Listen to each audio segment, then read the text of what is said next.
The next match will also decide who is being eliminated from this tournament. It is Hamster coming up versus Naiman right after this.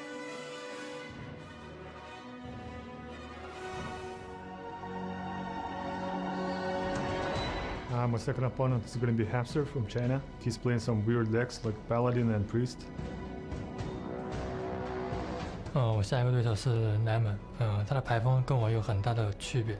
I think it's going to be the toughest match in my group. I don't think that he's the best player in the group. I think just in terms of lineups, he's really a favorite against me. 其实对于 Naiman 的对局我都不太担心。其实我觉得，因为我的卡准优势特别大，只要我不犯什么太大的错误的话，基本上都可以拿下。And the previous match against BB Gangan, I felt really stressful and nervous. I'll definitely make a lot of adaptations and improvements for my next game. 我可能要花很多时间去准备，可能要做很多的练习。I think I'm just gonna be thinking about really good stuff, and that's hopefully gonna help me not to be nervous.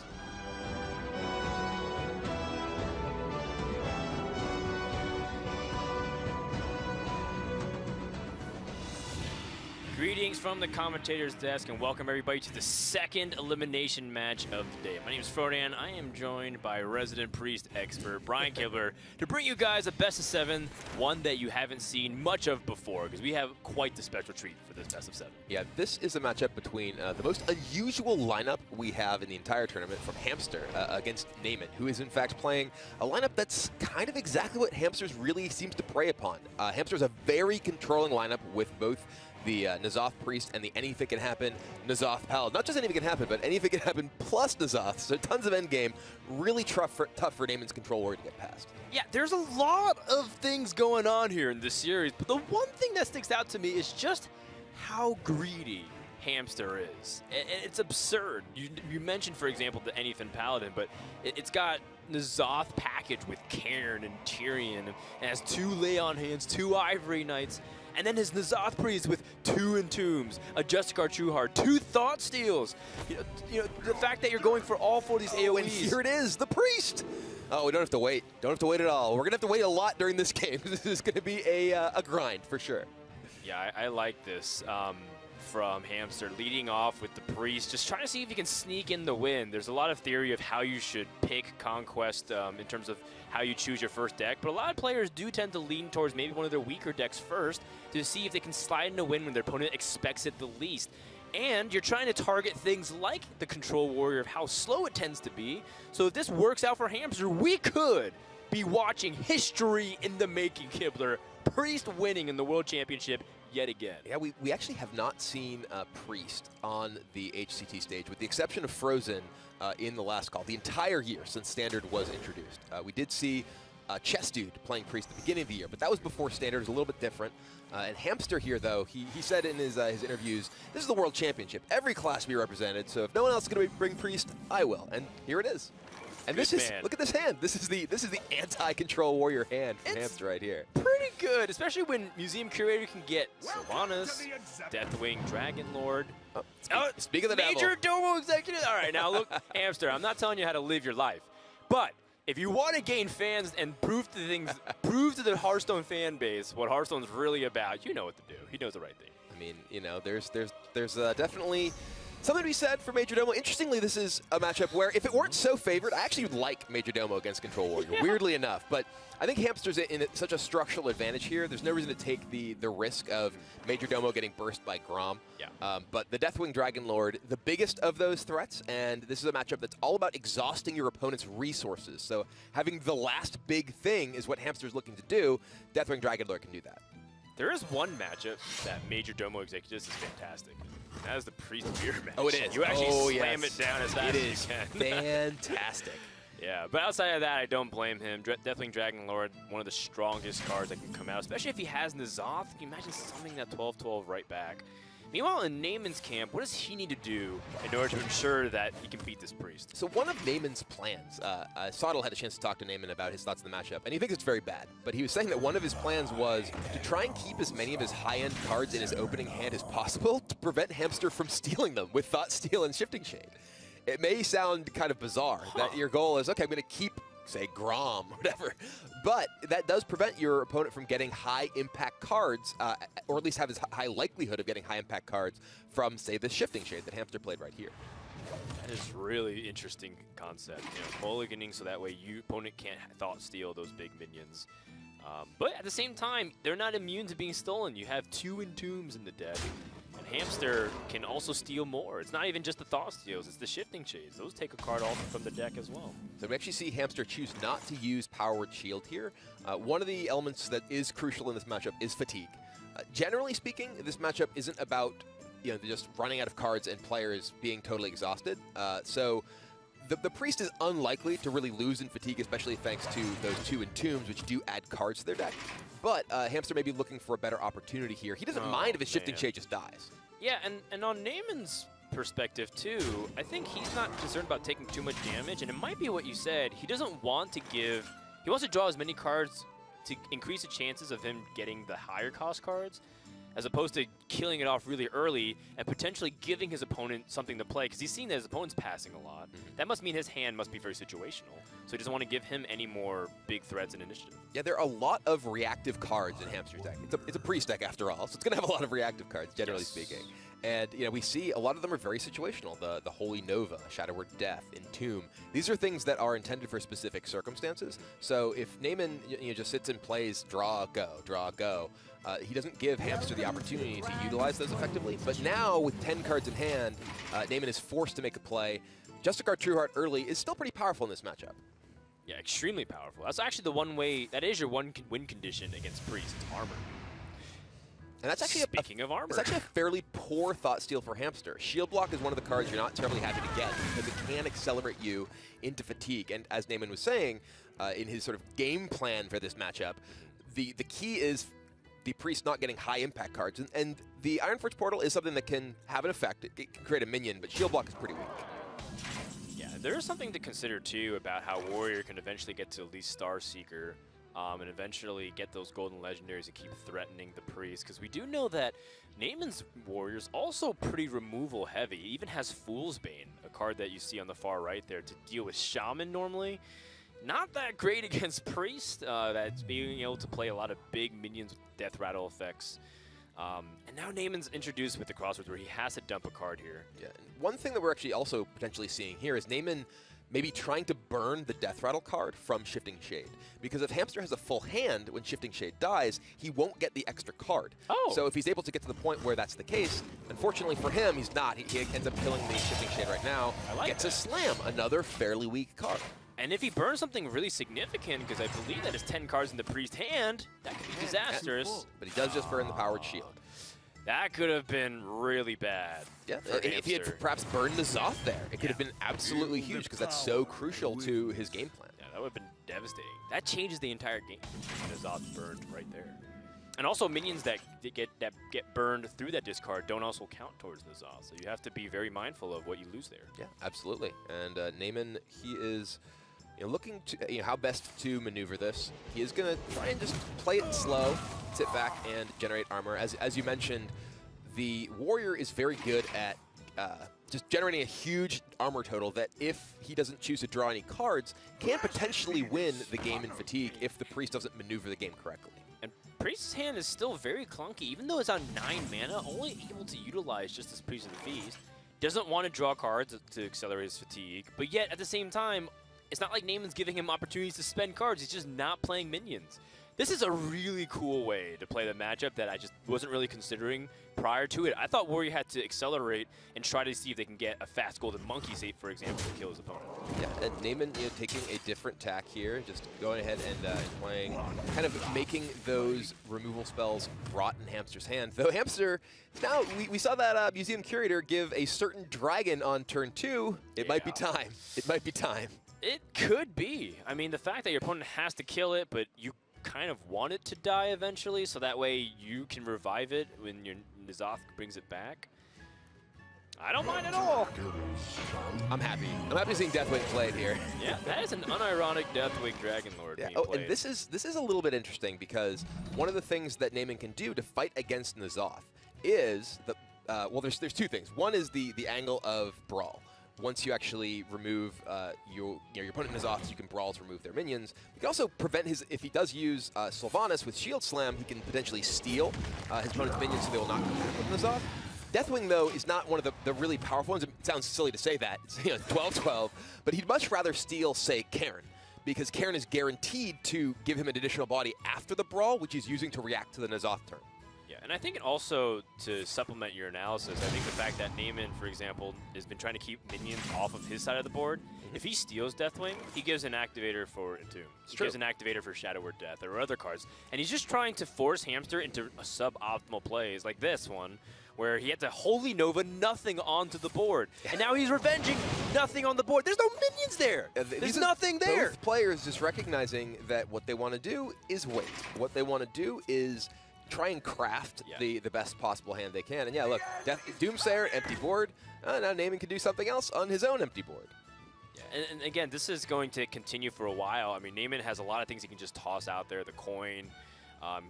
He can also just attack with face and equip the Fool's Bane, but Hamster at the same time might be running out of options soon, because outside that Excavated Evil and then the N'Zoth, he doesn't have much to play. I guess he could also play Sylvanas on the board too, but we all know that why he's scared about that. Yeah, the Naiman's draw here, Shield Block, one of the worst possible draws at this point. Not only doesn't want to draw cards, but also doesn't even help him potentially empty his hand. Just going to go ahead and Blood to Ichor. Yeah, so he can just die. Get that out of his hand and armor up.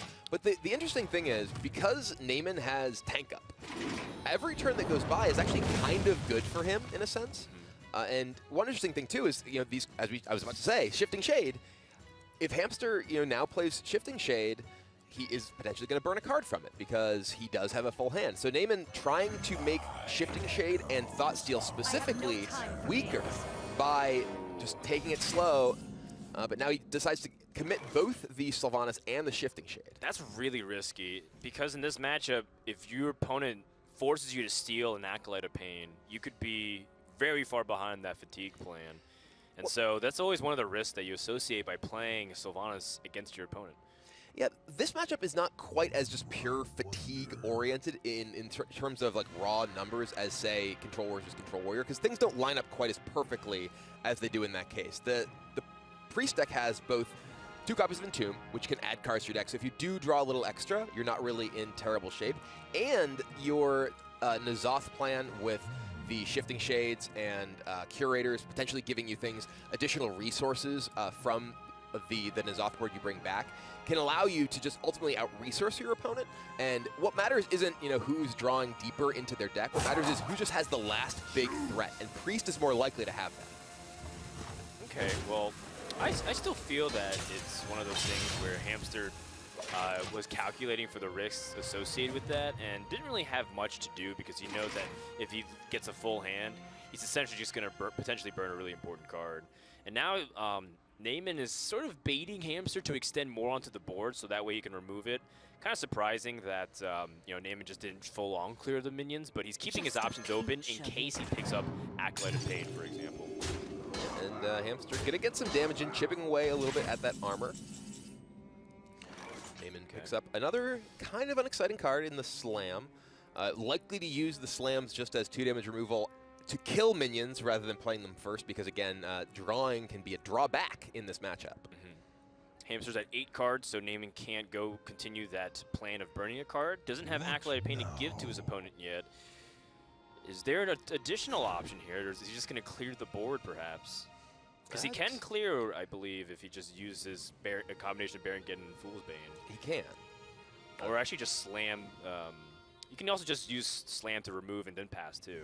Yeah, I like that as well.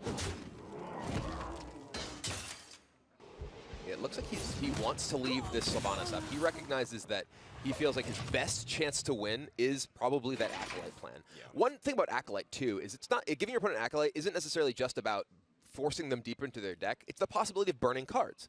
As we've seen, Naiman is taking a very sort of aggressive line as far as that's concerned. And here, 2 low-impact cards for Hamster. This is really about who has the last big thing in play, and Hamster has gotten nothing high impact whatsoever from his Thoughtsteal effects.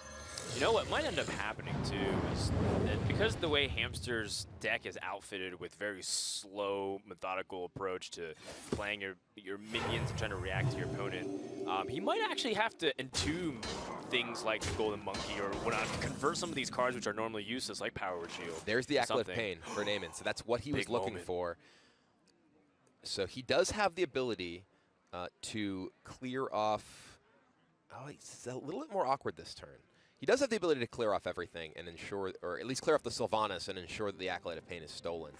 He can attack. He actually could clear off the Sylvanas with 2 Foolsman attacks, attack into the Ghoul, giving his opponent the Acolyte, potentially play his own Ghoul, which would damage the Acolyte, but he doesn't have the ability to force Hamster to draw multiples with it this turn, so he doesn't really have as exciting overdraw potential as he might like.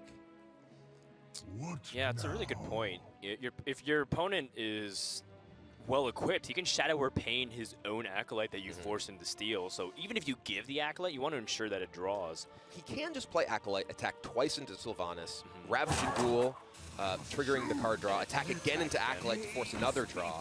Okay. So that would maximize the number of draws he is forcing on this particular turn.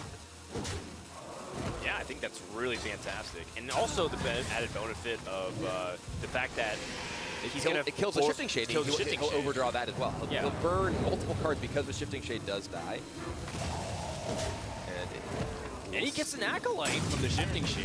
And he burns Justicar Trueheart. Really annoying so that the Priest can't utilize its hero power effectively. Justicar Trueheart isn't as important in this matchup as it is for the Warrior. For the Priest, Justicar Trueheart just represents the ability to heal up additional life. It doesn't give you edge every single turn. And the Warrior isn't really putting you under a lot of pressure, so the life gained isn't really that important because you don't generally just go to, okay, we're just counting fatigue damage because generally speaking, the Priest has enough resources to force things. But with this, these multiple draws from that Acolyte, this could be a difficult situation for Hamster. It still is. It's really uncomfortable. Extremely uncomfortable because he doesn't want to draw these cards. Things like Entomb don't really have high value, and Naiman's just sticking to his game plan. Even though, yeah, he's at 18 health. That Fool's Bane was very costly. By all means, if he's able to ride out this wave, this would have been one of the most creative ways that I've seen for the Warrior to kill a Priest. Yeah, I really like the way that Naiman has approached this game. He's recognizing, okay, this is not a game that I can approach in a normal sort of strategy. I need to kind of think outside the box, try and find a way to minimize the structural advantage that Hamster's deck has, and I really, really do think that this is working out well for him. Wow, he commits. Wow, Hamster commits. Okay. The Zoth already. Not only does this mean he's exposed to the Brawl, but it also means with his full hand, he's not going to get cards from those Shifting Shades. He's going to end up burning additional cards, and the Zoth is one of his most important late-game cards. Yeah, I totally get what Hamster's saying.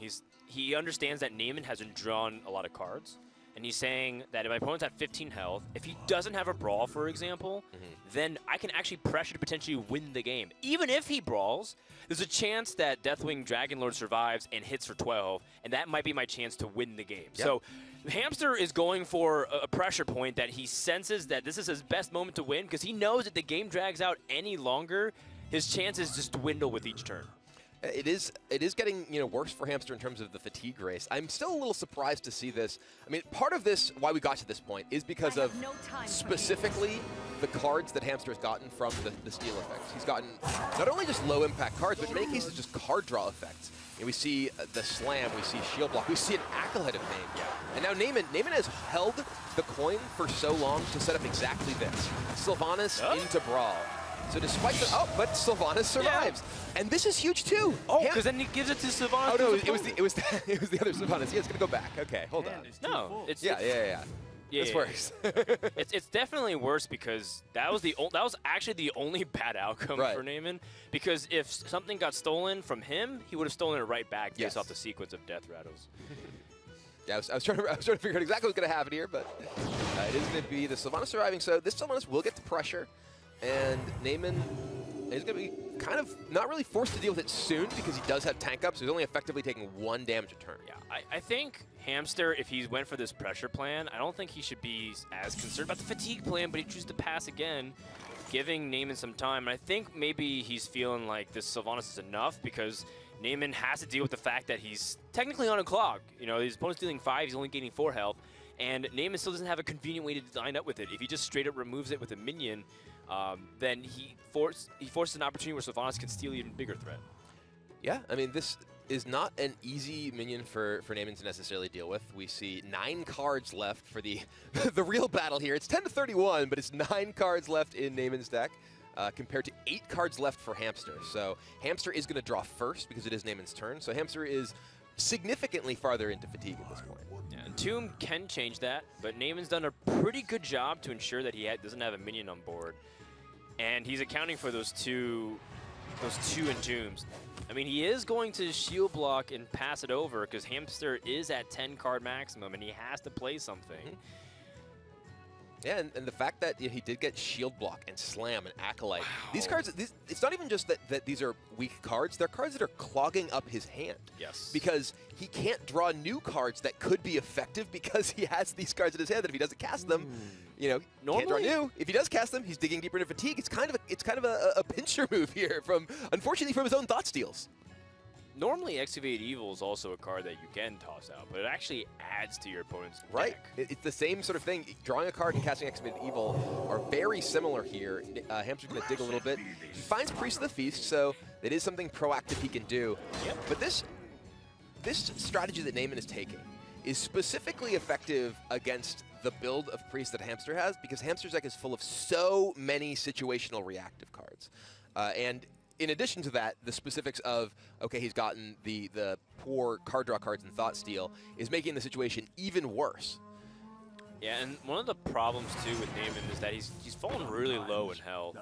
He's going to go for another Brawl, and if his opponent steals his 2-5, great. As long as he tries to keep the number of threats down. Oh, but Sylvanas survives, so that is going to keep putting pressure on. And Cabal Shadow Priest. Now both Brawls are gone for Naiman. Not that Hamster really has a great hand of minions to just throw on out there, but now he doesn't have to worry about that sweeper effect. There is still the threat of Yogg-Saron, but Yogg is a little bit scary for Naiman because his plan clearly is just fatigue, and if he does play Yogg and draw multiple cards, it could go very badly. But if Yogg kills Sylvanas, Sylvanas steals Yogg and then draws Hamster a bunch of cards, it could put Hamster deep into fatigue and burn a bunch of cards for him. You've clearly played this matchup a lot. I've played a lot of Priest.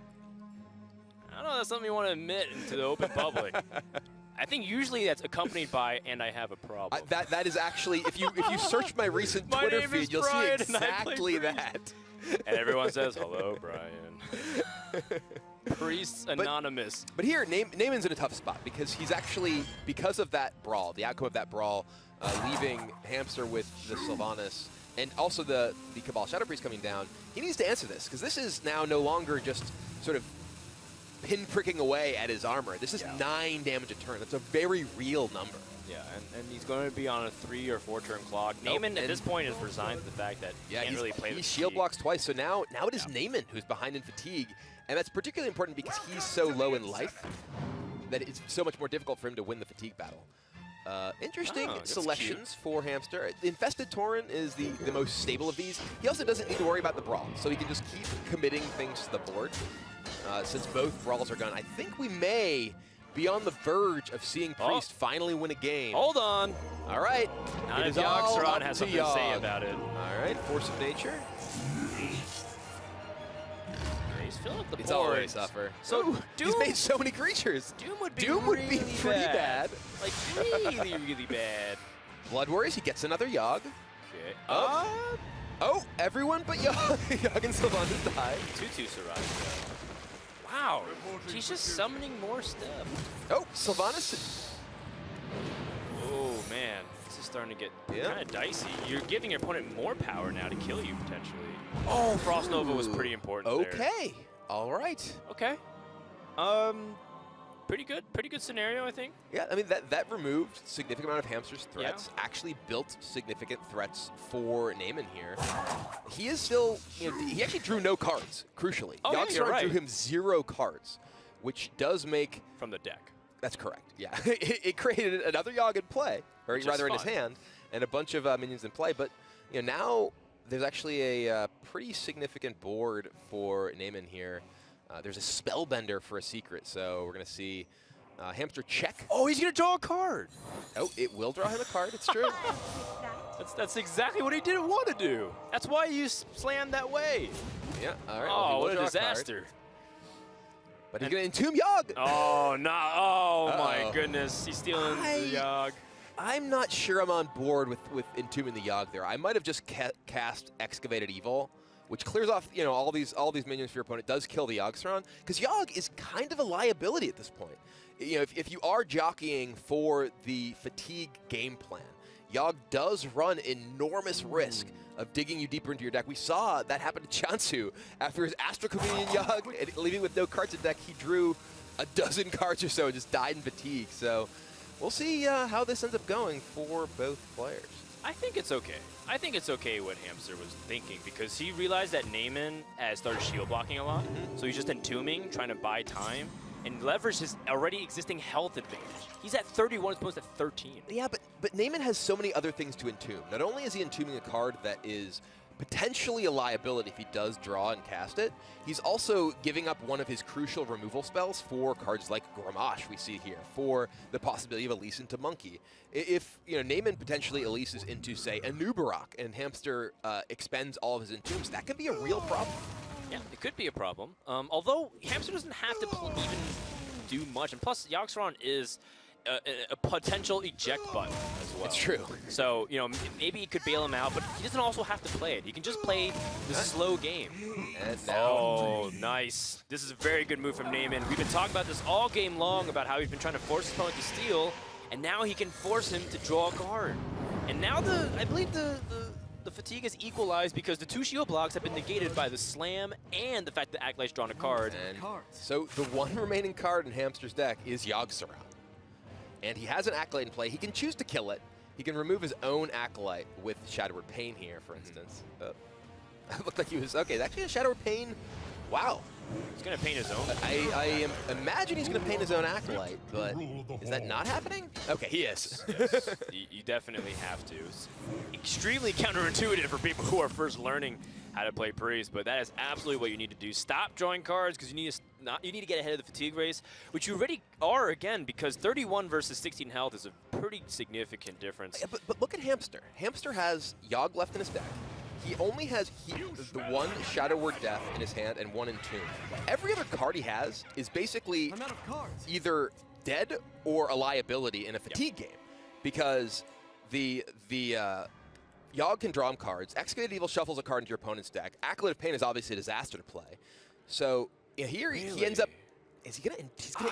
Okay, I think you can just use Shadow or Death. I think he was just offended that the evil heckler called his mom a lepronome and wanted to just get rid of him right away. That's right. Evil heckler, of course, definitely a pretty annoying card for the way Karen trades into it. He just has a Yoggstron. Oh, he's gonna Yogg. I don't have a good feeling about this. Battle Rage gets him nothing though. Actually, he kind of hoped that it just Earthshock Yoggstron. He drew a card. He just needs Yoggstron to actually just get silenced. That's the best case scenario for him here. Counterspell. Bite's pretty good. Curse of Reform. Right. Damage is damage. Feral. Oh, armor is armor. All right, gets a minion. A threat. That's a light well power. That draws a card. Stop drawing. Now, what? He can't kill his own minion. Yogg can't die. This is a disaster. He drew another card. Stop drawing cards. This is exactly what I was talking about when I said that it was such a risk to entomb this Yoggstron. So basically, he went up a ton of fatigue, but he's going to be able to get damage. But now, look at Naiman's hand. Naiman has Execute. Naiman has Execute number 2. Naiman has Berengen. He can just use his cards to remove these. And then Hamster is so low on resources and so deep in fatigue. But he doesn't want to play Berengen because it gives him an Entomb target. It's true. It's true. Oh, man. The counterspell being wasted on just the Curse of Reform, so even the secret not really working out there. But, like you said, he can remove. He can slam, revenge, execute, armor up, or tank up. And then he's still going to be safe and keep his health high. Because now that he's seen his opponent so deep into fatigue. Yeah, execute, revenge, execute. This leaves Hamster with no threats.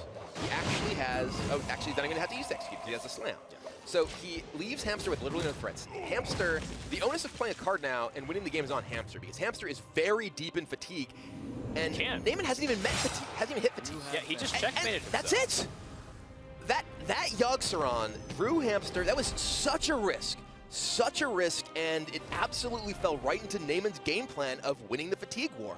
And that was the matchup that Hamster really wanted to prey upon. Naiman's warrior gets through right away. I mean, that game, I believe, could define the entire series. Because absolutely he's could. trying to kill the warrior 4 times this series. And what was so remarkable is how well Naiman understood what he needed to do. Naiman recognized that he was going to fatigue, and he needed to push the hand sizes high enough that it minimized the effectiveness of cards like Thought Steal, cards like Shifting Shade, and just it all worked out for him in the end. Very well executed by Naiman there. All right, so with that roller coaster of game number 1, we'll find out what game number 2 has in store right after this. We'll be right back. The Hearthstone World Championship is sponsored in...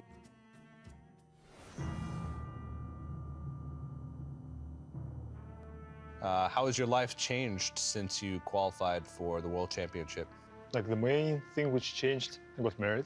So yeah, finally I have a wife. She'll be cheering you on at home. Yeah, she will be. Have you been nervous in the weeks leading up to the World Championship and in your preparation? During the last week, when we had to submit the decks, I knew that there are expectations which are coming up for me. My fans and people who support me, they're expecting me to do well. And because of it, I felt really stressful, felt really nervous. I had to talk with my wife and with my family, and they're the ones who relieved the stress for me. And actually, like, speaking about my life and my family, they mean a lot to me. They're the ones who supported me for my whole life. They're the ones who helped me out. And I really thank them and really love them. So right now, I can already say that I'm the winner in life because I got married and my wife, she's like the jackpot. And yeah, winning in life, I think it's more important than winning at BlizzCon. But of course, I want to win at BlizzCon because I want to prove to myself that I'm the best one in the game. And winning BlizzCon makes you the best one.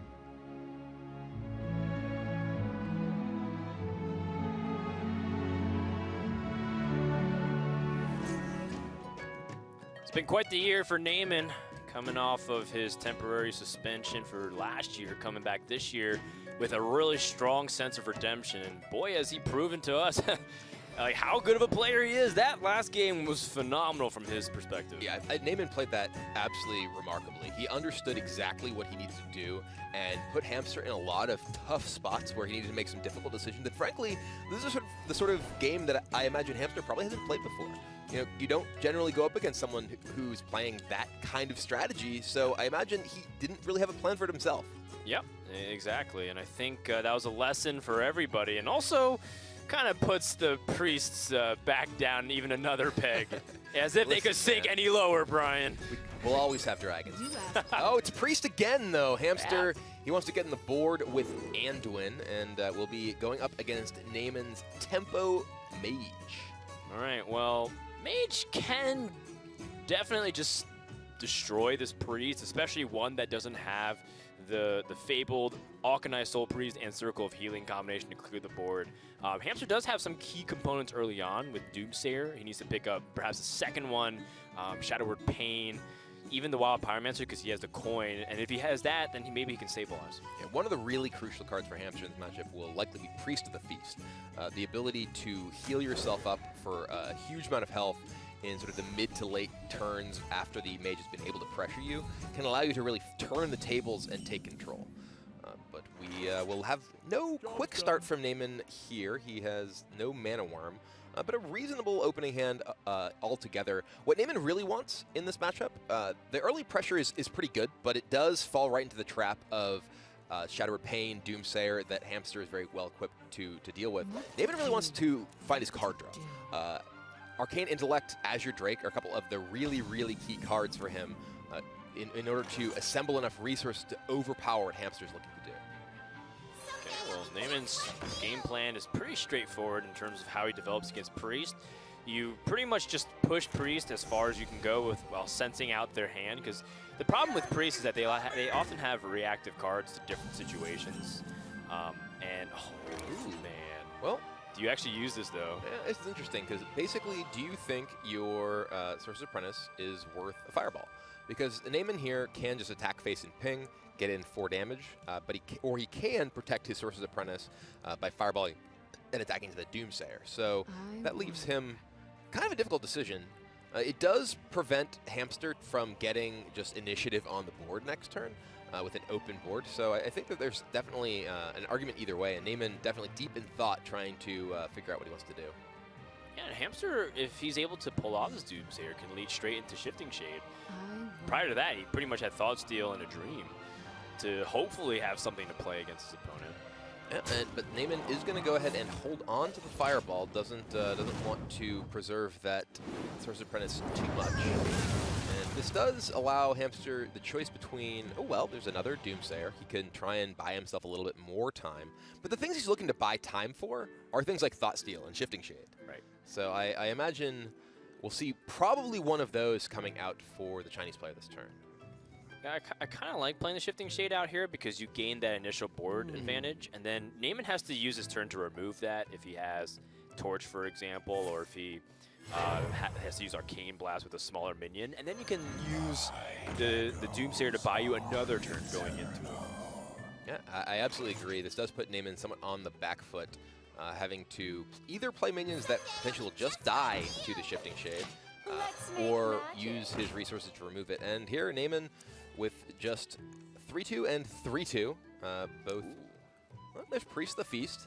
It's an awesome card.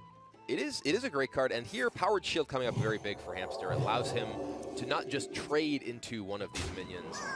He picks up actually a Shadowed Pain as well, so he can leave himself with the only minion on the board. I like the Shadowed Pain here in particular because it gives him the only minion on the board, and in fact a 4 attack minion going into Naiman's turn 5. And turn 5 is when the mage can play Azure Drake, which is one of the most difficult cards for the Priest deck to deal with. But Naiman draws Kabbalist's Tome, which gives him another way to use his turn and generate some value that doesn't walk right into the Shifting Shade. All right, well, I think Naiman can start considering an additional game plan by burning down his opponent.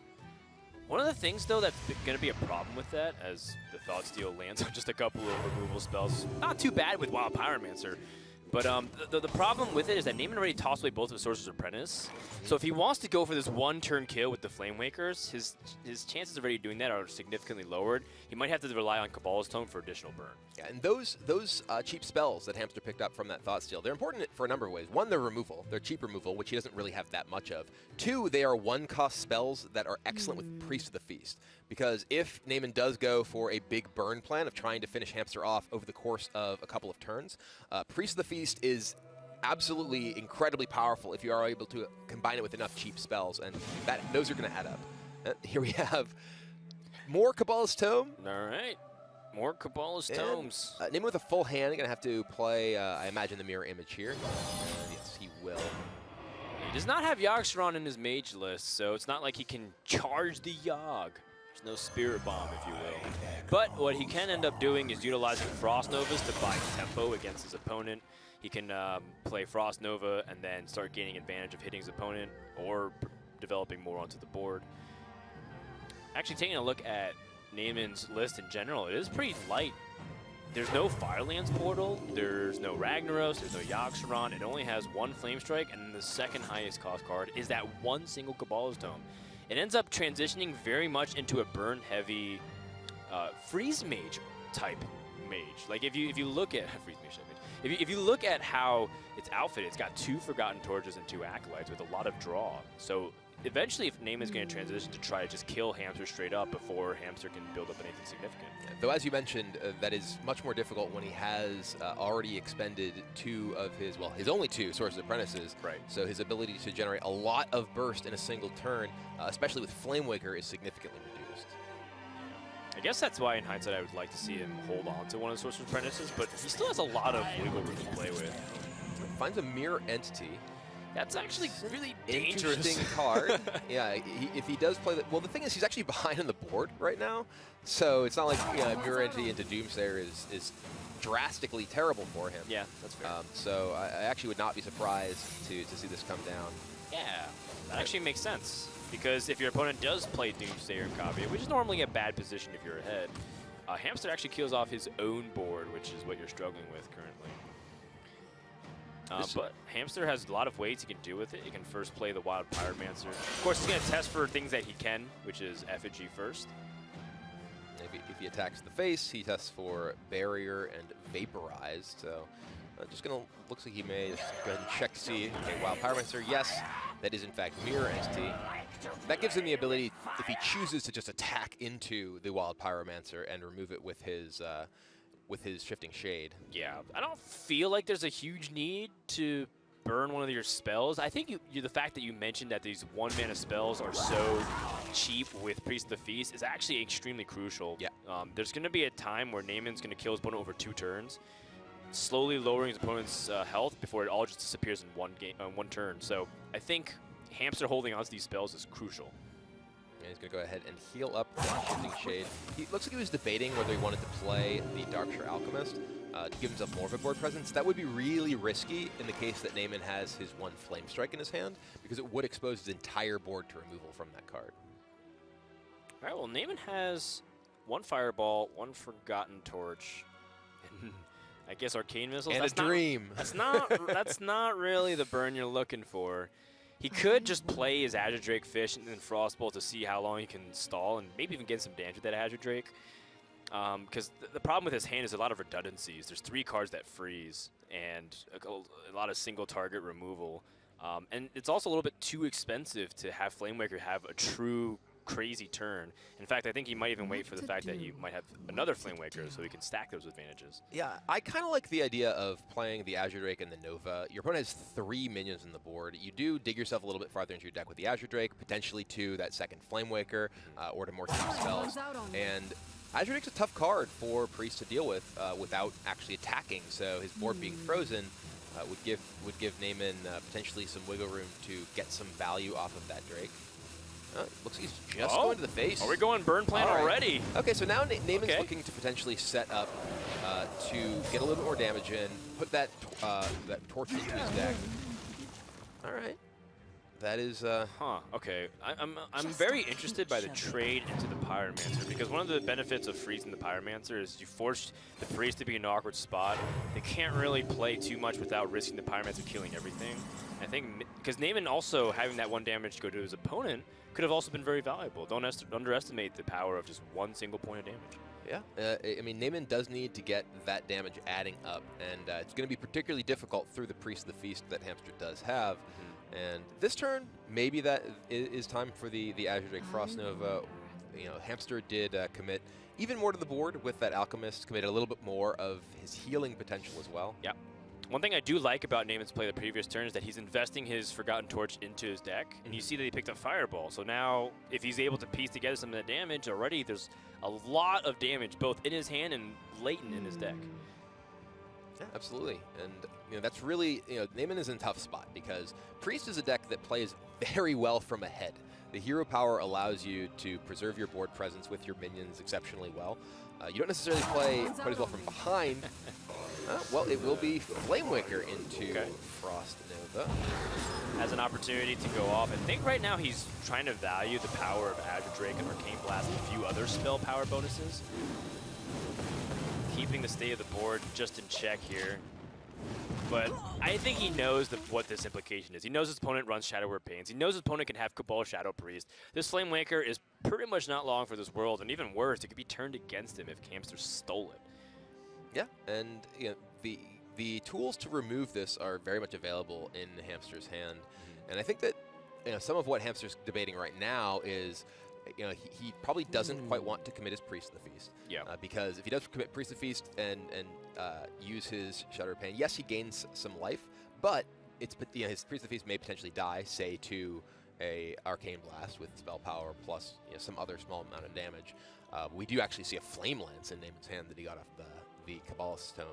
And there's also, importantly, a number of unknown cards from those tomes still available. I believe obviously the Nova and Lance, but I think the Arcane Blast may also be from a tome as well.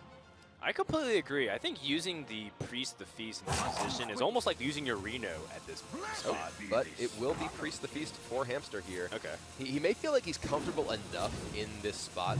He's at 29 life, and he's leaving himself with a significant board and his opponent with nothing. I generally feel in a matchup like this The way that you lose is your opponent is able to throw a bunch of burn at your face, and you don't have Priest of the Feast for that big heal turn. With so many cheap spells, you know, the blast and missiles in his hand, it seems like Priest of the Feast can offer that insurance policy to Hamster, but it looks like you feel comfortable enough to just play it now. Yeah, some people like to live dangerously, or even more importantly, pressure their opponent. I think Hamster might be thinking, like, at one point he has to win the game. He can't just play super defensive. Naiman opts for the Barnes, picks up Mana Worm, which is okay, but nothing really spectacular in this position. That opens up Frost Nova again to be something of impact. He saw his opponent use both Shadow Warp Pains. If he's able to Frost Nova, pump it up a little bit more, it's also immune to Cabal Shadow Priest. Also seeing the Pyromancer's being used, so the removal options from the Priest are exclusively limited to whatever he thought stole early on, because he's also done a really good job to make sure the Shifting Shades don't die to give Hamster additional removal tools. Yeah, and you know, again, kind of an awkward situation for Naiman here. His only way to really preserve his board would be spending actual burn spells or that Frost Nova. He's been kind of holding on to this Frost Nova for a while. Looks like he is finally going to pull the trigger. And that will be a Mana Worm that could be Caballed if the instance arises that Hamster draws it. Yeah, it's unlikely. It's a 1-of in the deck. And a second Shadow Word Death is pretty bad for Hamster. There are actually no targets at all in Naiman's deck. Just Priest things. He's actually going to Entomb? Okay. This actually makes a lot of sense. Outside of Azure Drakes, Bards is the strongest minion in the deck. So Hamster has done his homework overnight. Make sure to take his notes on what's the strongest card in each deck. And I don't blame him. Barnes can be pretty powerful if it summons his own Sylvanas or summons, you know, another card that's really powerful. It's crazy that one of these Shifting Shades has been in place since turn 3. We're actually at turn 10. We have 10 mana. He coined out that Shifting Shade has just been around the entire game. That's just such a bizarre situation in a game like this. But you know, there's been so much freezing going on. And Naiman's only at 24. Yeah, and it's very rare to see this much stall. It does feel like Naiman's playing a budget freeze mage deck, for lack of a better phrase. Like the fact that he's just been freezing the board, trying to set up some burn, but he doesn't really have a good amount right here. And he's been holding on to things like Azure Drake for a while because I think he didn't want to get it entombed at first. Yeah. So you know, one of these situations where he's out of freezes though, so he can't exactly stall and get this Azure Drake to do damage. Yeah, this is a really difficult spot for Naiman. He is really behind on the board, doesn't have nearly enough damage to push for much, and Hamster's sitting here at 30. He does take down the Priest of the Feast. He could stall to Flame Strike. That is something that Naiman can consider as well. I mean, one of the problems is, there is Karen. That's going to make Naiman's life even more difficult. There's really no removal plan for Naiman that's going to work at this point. And crucially, he does not have Yogg-Saron in his deck, so there's no board clear with the exception of that Flame Strike, and that's not going to be effective against Karen. There's a Roaring Torch, so damage is adding up a little bit, but damage is also adding up on Naiman. He has very little time to assemble the burn that he needs to end this game. I mean, that's a lot of damage. He's got 18 plus 3 is 21. If you're able to get spell power off on each of them, it's 25. Yeah, he's already used his Cult Sorcerer. There is a Blood Mage Thalnos remaining in his deck that he could potentially spell power, but he's playing as the Priest. You know, the Hamster is still able to heal himself. Yeah. He doesn't have that Priest of the Feast in his hand anymore, though. That he did deploy that, it got killed. And so there is potentially the window if he Roaring Torches, say he Roaring Torches Frostbolts now, and he puts him to 19. That's still just not enough with these Fireballs, even with any possible draw on his deck, to finish the game next turn. Right, and he is going to be put on a 2-turn clock on Hamster's next turn as well. So, looks like he's opting instead to just play a little bit of removal. Hopefully his opponent doesn't steal anything too significant. And Missiles, again, is okay, but nothing amazing. Well, it is a cheap spell if he does happen to draw the other Priest of the Feast, which is fairly important, and it combos pretty well with that Holy Nova. You know, the ability to do incremental damage. I believe he actually has basically guaranteed clear, or incredibly safe clear, with Holy Nova, Blast, plus Arcane Missiles. He can Holy Nova, Blast the Azure Drake, then Arcane Missiles just has to hit 1 out of 3 on that Mana Worm. So a lot of ways for Hamster to possibly clear this up. If he does he guarantee a 2-turn kill on his opponent? Because he did... He's just 8 power and attackers in play.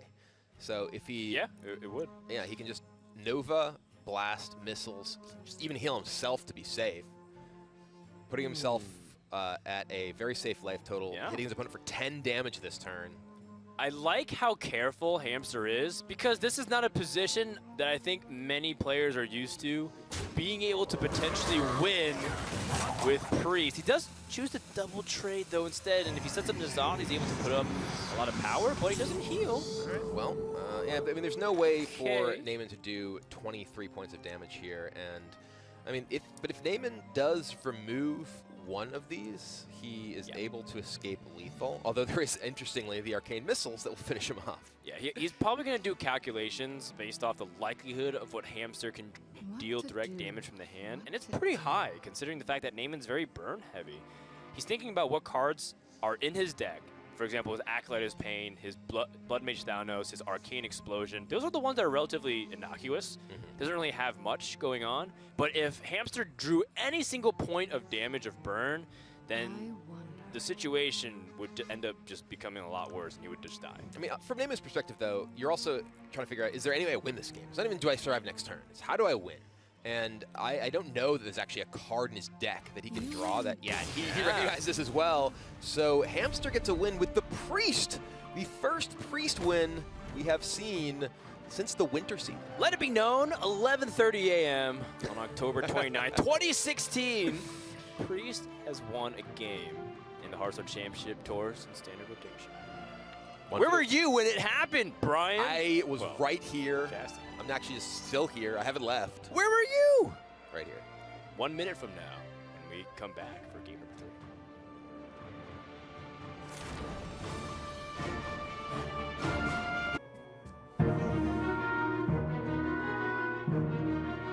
Why do you enjoy just sitting down and playing some Hearthstone? 因为炉石这个游戏，我觉得它跟其他游戏不太一样，它是一个最适合用来交朋友的游戏。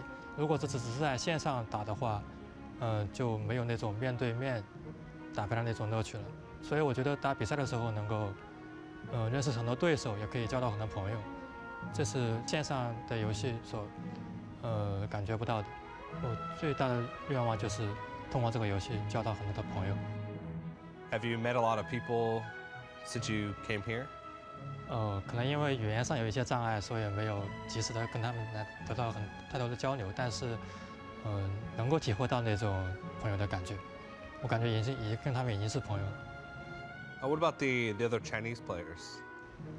其他3位选手都是非常名气非常大的选手，这次也非常荣幸能够和他们一起来参加这个梅斯克。Do you think your life would change a lot if you won the World Championship? 会有吧，因为我玩炉石这个游戏最大的原因不是为了胜利，不是为了追求这些名利，最重要的是它其中包含的乐趣，这个对战的过程。但是如果赢不了的话，我也不会特别沮丧，因为我最大的愿望就是通过这个游戏交到很多的朋友。我觉得我已经得到了我想要的东西了。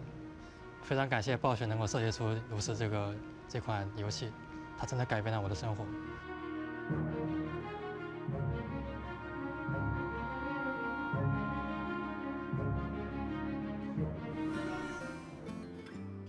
I think we can all agree that Hearthstone has changed our lives. For better or for worse, it's completely subjective, but I think for Hamster, it's definitely been very good to see his journey come all the way from China. And it's awesome to see that he's looking at things surrounding the game, you know, the friendships and the bonds that he makes. And if anything, cartoons and anime has taught me, that's pretty much all you need to be successful. Especially when you're looking for the next card off the top of your deck. I think maybe like some sort of superpower or something too. That's generally. I mean, I don't really watch a lot of anime, but my understanding is there's usually superpowers involved too. As like perhaps the superpower of winning with Priest. Hamster getting it done. I'm excited to see how the rest of this goes. The most forbidden of superpowers. I'm actually kind of sad we won't see more Priest though. You know, can we bring back Last Hero Standing just for this match? You just get to probably play Priest every single game. That'd be pretty awesome. Judge, can we get an admin in sure. here? If Blizzard says so, it's okay. It is their tournament. But the Priest is through and the Warrior's through. These are kind of the two big stories of this particular match. And this is the other one, the Paladin for Hamster. The ultra greedy Paladin deck. He's just going for it. Yeah. I like it so much, man. And I love his positive demeanor. And it is true. So some of the closest bonds that these players end up forging is with each other as they're able to go through it together. Maybe even they get just a permanent marker and draw a smiley face together on their hands and unify the power of friendship. Dr. Hippie XD. Hamster's going to look for those early game stabilization cards. Remember that this is the greedy Anyfin Paladin that has the N'Zoth package as well. We're talking about with Karin and Tyrion, and he has the Ivory Knights as well to search for additional Anyfins that can happen. He also has Harrison Jones just to help him fight off against the weapons, which won't be useful in this matchup, but just to give you a frame of reference of just how ridiculously top-heavy this deck can be. Yeah, he's really going to be looking for the card that kind of saved him last game, that early Doomsayer, which really shut down Naiman's aggression. Hamster does not have one in this hand. Oh, I spoke too soon. There it is. Yikes. And he finds that Doomsayer, which will have the possibility of buying him a lot of time. And this is the real stopgap measure that these greedier control decks typically have against the early game pressure. The 7 health is a lot to invest. As we saw, Naiman decided not to kill it last game when he had the opportunity. And if it does go off, it not only removes the minion in play for the aggressive player, but also gives the free reign on the board to the Paladin here. So definitely a big draw for Hamster right there. Yeah, tricky stuff for this position from Naiman. He can choose to cycle, but like you said, there's a really awkward situation overall, and he's giving time for the Paladin. That's what's really hard. Now, the problem for a lot of these Paladin decks is that the follow-up isn't always clean. You don't always get the Murloc War Leader that's in Hamster's hand. Sometimes just hero power and pass. So the fact that Hamster not only has Doomsayer, but has follow-up is pretty important. He just needs that third key component, which is card draw. He just needs to hit a lot of the things that helps him cycle through his deck. He doesn't have the Solemn Vigil. He doesn't have a lot of that stuff because he's playing more that slower mid-range / control style of placing the minions on curve. But at the same time, his hand still is looking pretty good regardless. Yeah, the True Silver Champion next turn, even if Naiman takes his turn using, say, that Forgotten Torch to remove this, True Silver Champion is a preemptive answer that Hamster is able to play. One of the reasons weapons are so powerful, you can sort of preload them against your opponent's minions even if they're not in play yet. Yeah, exactly. And almost feels like a certainty going into turn 4, unless Hamster picks up Barnes or something better. So Hamster, assuming he chooses just to blast this turn without any board, do you think Naiman chooses to play it slow as well, perhaps playing the Blood-Based Thanos onto the board? I think that's quite likely. He doesn't want to necessarily expose his valuable minion in the Sorcerer's Apprentice to the removal. And his hand right now is pretty poor. Bloodmage Thanos could help him dig a little bit. Last game, he didn't really have nearly as much of the card draw that he really wants against control decks. Bloodmage Thanos lets him dig. Maybe he can find Arcane Intellect. Maybe he can find his own Acolyte of Pain. So pretty slow start for Naiman here, thanks to Hamster's removal. But he's really looking to build up to those late game burst turns, which could potentially be difficult for Hamster to answer. Yeah, and this is part of the problem of the fact that Naiman's so burst heavy, is that if he's not hitting that card draw elements of it, it does end up just falling very flat. We've seen Freeze Mage draw only burn early on, just see it fizzle very quickly. And Hamster, I mean, he's also playing a version that doesn't have much card draw. Now you're starting to see that if he's able to get the minions, he doesn't need it necessarily. Yeah, Hamster's been able to draw pretty well into his curve just naturally. He has the Karin Bloodhoof he'll be able to drop next turn. And we haven't seen, his hand glutted with things like N'Zoth or anything could happen, like the fate he suffered yesterday in his loss. Do you attack the Bloodmage Thanos? It feels like you can force your opponent to get the trade into the minion, so that way you don't have to use your weapon charge instead. I don't think you're really terrified of spell damage this turn. Which often is the famous last words of any person who's gone up against a Tempo Mage. Yeah, it's not a big deal. Spell damage, how bad can that As really your opponent just manages to kill their own Ronin and play like 30 missiles. Yeah. All right, that is not super exciting in a Mana Worm. I think that he would have much rather gotten a card draw like the Acolyte of Pain or a Loot Hoarder here. Yeah, again, where's his card draw? Naiman should always be pushing towards a big hand because, I think the lesson learned from the previous games that he used his Sorcerer's Apprentices a little bit too aggressively and lost his ability to kill his opponent. That win condition still exists against the Paladin, where you can just use 1 or 2 turns to onboard and flood your opponent with a ton of Flamewaker damage. Naiman's really hoping to get 2 missile hits onto that Peacekeeper. He does, so that works out very well for him. Perfect shots there, essentially. Trades in here, gets to pick up a card. There's an Arcane Intellect. That is crucial to his ability to assemble those late game burst turns. He already has Fireball and Roaring Torch. If he can get enough more burn alongside perhaps Flamewaker, he can really make a late game push. Oh, choose your choice of 6 mana play here. Karin is really resilient. Sylvanas sort of forces your opponent to reevaluate the state of his board. I think Karin is okay since you're just going to be able to kill off one of these minions with your weapon, because then it's more resilient to what your opponent can just remove. Yeah, I definitely think that Karin feels like a good choice here. If Naiman generates a board with multiple minions, that's where Sylvanas is typically at its best. But Hamster's able to use his True Silver to remove one of them, and now the Karin challenges that very well and is difficult for Naiman to remove. Okay, well, Naiman has 2 parts of the Exodia combo. Just needs to assemble part 3, which is a bajillion 1-mana spells. Well, Arcane Intellect will help him with that one. Hamster at 26 life. He does have Lay on Hands in his hand, and Naiman has to be thinking about what Hamster can do to... Ooh, he's actually just going to go ahead and Flamewaker right away. Oh, that's interesting. Flamewaker coin. Looks like he's just trying to get maximum sort of damage from these here. Okay. He may even be trying to set up for just killing his opponent over the course of a couple of turns. Sure. But this is... Yeah. All right, the missiles here, that is unfortunately getting... A lot of this is getting absorbed by Karin. The fact that Karin presents like such a big body that just comes back. He did die. But now Hamster at 19... Yeah, I like it. It's turn 7, like you said. There's a lot of 8-mana plays that his opponent has. He has 2 Lay on Hands, a Ragnar's Light Lord, a Tyrian Ford Ring. He knows that this is his chance to get minion damage and force his opponent to an awkward spot. But the fact that Hamster had both of his 6-mana plays here, could have had Ivory as well, and does now, provide a roadblock. Naiman would love to be able to press enough damage in to just end the game this turn before Lay on Hands is available. He's just short. He has access to 15 damage, and Hamster sitting here at 19 life. And he knows that Hamster has double Lay on Hands and Ragnar's Light Lord and a copy of Forbidden Healing that can really get him out of range. It's just not going to really work out if he chooses to burn his opponent. He can continue to play a little bit slower by seeing if he can draw with Azure Drake first, evaluate what he's able to pick up. Cane Blast, I guess it's pretty useful to eliminate. Yeah, Arcane Blast allows him to take out the Karin and push for damage. That's actually pretty important.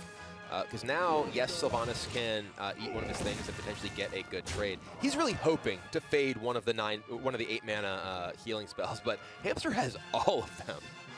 Now the question becomes, what's the best? Because if you choose to trade with Sylvanas, Ragnar's Light Lord has a chance of not healing you. You can heal Sylvanas instead, and then Naiman might have the damage just to win the game. Yeah, no, Naiman picking up that Arcane Blast was absolutely huge here because it did allow him to push for damage that turn rather than just being behind on the board. And now Hamster, he's in an awkward spot because if he does just, as you mentioned, play Ragnaros, maybe it doesn't heal him. He could potentially just die on his opponent's turn. He is going to go with the guaranteed heal with Lay on Hands, and then attack the Sylvanas into one of those minions. He does find so much healing available to Hamster. And that Forbidden Healing is again, very big because it allows him to possibly play it alongside the True Silver Champion next turn. His other healing tools are all 8 mana, so very difficult for him to slot alongside anything else, but the flexibility of Forbidden Healing may very well come up big next turn. Naiman has 5 on board, plus the 12 from the hand, plus 2 from the Mana Worm. So that's not enough. Yeah, and Hamster's just rolling into the card draw plus healing into card draw plus healing now. Naiman kind of running out of gas. Maybe he just has to end up drawing more and trying to find more direct damage. I think that's exactly what has to happen, and Naiman agrees. He plays the Acolyte, pings it. He can toss his Roaring Torch to his face if he wants to get some 7 damage. There's a Frostbolt, but for Naiman here too, the Sylvanas represents not only one of his minions dying, but one of his minions also getting stolen. So he's going to lose the ability to generate any repeatable minion damage, basically after this turn, thanks to the Sylvanas. And then Hamster's powerful late game with all those high-cost cards is really going to get a chance to get rolling. I don't know if there's much choice. I think you have to go for the best optimistic scenario here and Face. toss in some of your burn into your opponent. And Naiman agrees. He is just going for it. Torch to the face, 6 damage to the face, leaves Hamster at just 12. But he has access to True Silver plus Forbidden Healing. Kill that, steal that. Yeah, it's going to be really nasty. Yeah, he's gonna, and it looks like he may even, he's going to go ahead and steal the Acolyte to ensure that Naiman doesn't get any more cards. And heals himself for 10 with Forbidden Healing. Up to 21. Wow. Naiman low on resources. Hamster with a handful of powerful cards. At this point, Hamster's winning just by playing control-style Paladin. It's just playing some reasonable, strong minions, clearing the board. Naiman picking up Ice Barrier, definitely one of the more useless cards in the Mage arsenal right now, considering that he's not trying to stay alive, he's trying to end the game. And I wonder if Naiman's kind of playing scooping it up, because I think he might be out of options very soon. He's giving his opponent more opportunities to draw cards, and he has to ping his own 1/1 in order to avoid it. Yeah, this is just a disaster for Naiman here. He may be at 30, but he is so far behind in this game. Hamster able to, he can just play the Rag this turn. Yeah. You know, there's no real risk of dying, so it doesn't matter if his Acolyte gets healed, and can potentially bring himself up to 29. He is just going to go ahead and lay on hands. Okay. He is sacrificing a little bit of possible board value this turn, but just to set up something even more powerful after this. I mean, we see he has N'Zoth in his hand. Sets up the Doomsayer. Just going to go with the N'Zoth next turn, I imagine, and really just put the nail in Naiman's coffin in this game. Yeah, Hamster was testing for secrets. Probably should have attacked first just to get it confirmed. If it was Counterspell or Mirror Entity, he would have found out as well. But now that he sees that it's pretty much just nothing really outside the Ice Barrier, it's a pretty bad spot for Naiman anyways. And I feel like Hamster can drop anything. You can drop his N'Zoth here. It's just kind of an embarrassment of riches for Hamster here in a situation where Naiman can do very, very little to come back. Not only does he have a very powerful board that's going to give Naiman very little time, but again, there's still Ivory Knight, Rag Light Lord, so many tools in Hamster's hand. Man, this Mage deck is just not really cutting it against Hamster's control-style decks. And, the Paladin being able to get a win, too, just leaves Hamster with just a couple of decks, which I think he feels a lot more comfortable with. Well, we've talked about how Hamster's lineup is so weird, but it's just the Priest and the Paladin. The rest of his lineup is pretty traditional, and that's half your lineup. It's true, but those are the decks that he's going to have left after this, assuming the Paladin picks up this win. And I think that's a safe assumption at this point. So Naiman, he's gonna his decks are, I imagine, more well suited in general to battle against what he expected, and that's what Hamster's going to have remaining in his lineup after this game. Yeah, you're absolutely right. Naiman was trying to target Shaman. I think that's still on the menu because I believe he banned the Warrior, so the Shaman and Druid remain for Hamster. And this Mage deck, for instance, we're talking about how it doesn't really have very much high end. High end is what you want in a matchup like this. And the ability to consistently come out quick and powerful is what you want against a deck like Shaman or against like Druid. And that's what Naiman's Mage deck is designed to do. All right, Naiman going to keep playing it through because he hasn't really lost just yet. He is at 37 health. If you look at the health counts, he's ahead, but not really that much far behind soon enough because Hamster's going to pressure. He sets up for Flame Strike as best as he can. But even if he Flame Strikes, he knows that his opponent still has a bunch of threats. He's yet to play Tyrion. He's yet to play his anything. It's just going to be a lot of punishing coming up soon. Yeah, there's so much gas left in the tank for Hamster. Double lay on hands, not only getting him out of range of that burn, but just absolutely stocking him up with more and more threats and answers, frankly. All upon us. Here's like the slightly frustrating thing is like you can't really kill your opponent in this position if you're the Paladin, even though you're super far ahead. So you might get a little bit impatient, but if there's any encouragement to Hamster, he's in a dominant position. It'll take a miracle for Naiman to be able to take this one. Well, he did pick up a Blessed Champion. That can increase the clock by double. Yeah. Kind of how the card works. Well, double on one minion. Listen, man. Doesn't double every. Yeah, come on. Semantics, okay? Does he actually have the lethal set up? He has 4, 8, 10, 11, 15, plus an extra 4 is 19. Concentration should be 21. So even despite the fact that he has all this, still can't really get the job done. Well, the job is basically done as to whether the, Not yet. as to whether the game's ever next turn. I mean, I agree with you. There is some cosmic possibility that this game goes Naiman's way, but it is really far out of reach right now. He still has access to Consecration and his weapons can clear this entire board. He can just play another Ivory Knight. The chances is above 99% but below 100. And I think Naiman's holding out for the very small possibility that Kabbalah's Tome leads into literally an infinite amount of damage. Or tome into tome, into tome, into tome, into tome. Well, you need Frost Nova Tome and Frost Nova Tome and the equivalents of that. Yeah. And, Naiman, he's hanging around, this kid has got alligator blood, but... Or this could be an attempt to tilt his opponent. It could be. It could be. It's one of those things where that is a strategy by some players. They do take it a little bit slow. I remember last year, Nilio tried to actually do that a lot to his opponent. Set them off kilter by taking excessively long turns and emoting. Well, now Hamster's back at 30.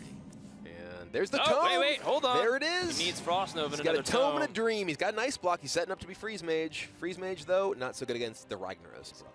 He's got the ice block. It's true. It's true. Yeah, ice block. And nope, not enough. Naiman concedes, and Hamster goes up 2-1. Priest and Paladin both through. I say why stop there? Just go full tilt, just play ice block, start pinging yourself, just really start messing with him and wasting his time. But, that's not how you make friends. Somebody brings Priest and Paladin, they got time. They're used to spending their time, okay? Yeah, time is not an issue. And we'll see whether or not Hamster can continue his momentum. Paladin and Priest are off the list. He only has 2 more wins before he can make the upset. We'll find out what happens in game number 4 right after this. The Hearthstone World Championship is sponsored.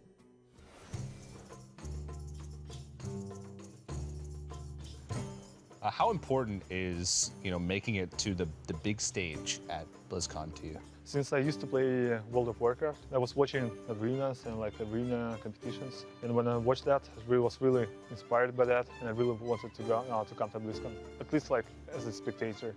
And to be there as a participant, that's going to mean a lot to me and for my future career.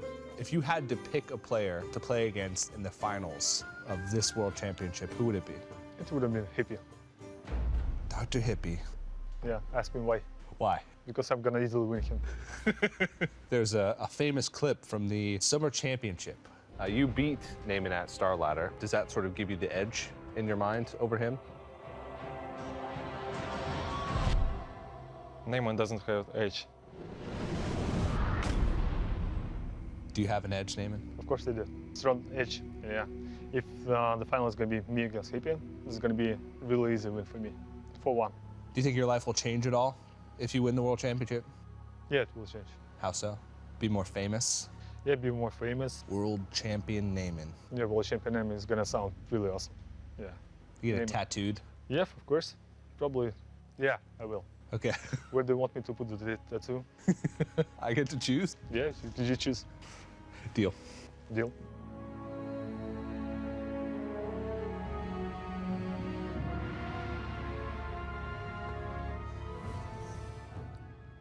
Well, Naiman's got to win 3 more games if he wants to keep that tattoo dream alive, which is what we know everyone knows he's playing for at this point. His wife and his world champ tattoo. He made a deal with TJ. He's gotta come through with it. Yeah. TJ's like the Gadget Zan auctioneer. He's got the best deals anywhere. He literally says, let's make a deal in every single one of those pieces. Let's make a deal. You get the world champ tattoo on your arm, I get slightly above my head. There you go. There you go. Shout out to TJ, by the way. TJ's supposed to join us for this week of commentary, but he's been feeling under the weather. Hope you feel better, buddy. It's the blue hair. I told him not to do it. It seeped into his skull, and now he's feeling all kind of messy and stuff. Is that what happened to you? She just went pink. Oh. No, I went purple. My hair is not blue. Why do people keep asking me? Dude, that? I'm colorblind. Okay? It wouldn't be a HCT cast without you reminding me about that. We're actually talking about colors, specifically blue versus purple. It's true. It's fine. It's not like I just brought it up. Yeah, you're right. You're right. Speaking of blue, we've got the Shaman hand, which has a lot of power behind it. We look at Spirit Claws being one of the most influential cards that's been able to impact the metagame. So much so, the fact that Shaman endure 2 of the roughest nerfs. You look at Rockbiter weapon, you look at Totemic, Tuskar Totemic. Those 2 card nerfs plummeted their usage rates to some of the worst cards in the game. And yet, Shaman still remain on top. Why is that? It's probably because of Spirit Claws. Spirit Claws has been hugely influential in that, and so is that. Wrath of Air Totem. In particular, the combination of those and Maelstrom Portal gives you the ability to deal with minions of pretty much any size very early in the game. And right here we see Hamster has Tunnel Trog that he picked up, unfortunately for him, on turn 2, but he can't even play it. He would just die to the Spirit Claws. Important to note that Naiman has specifically teched his Shaman deck in order to kill other Shamans. This has been his plan from the beginning.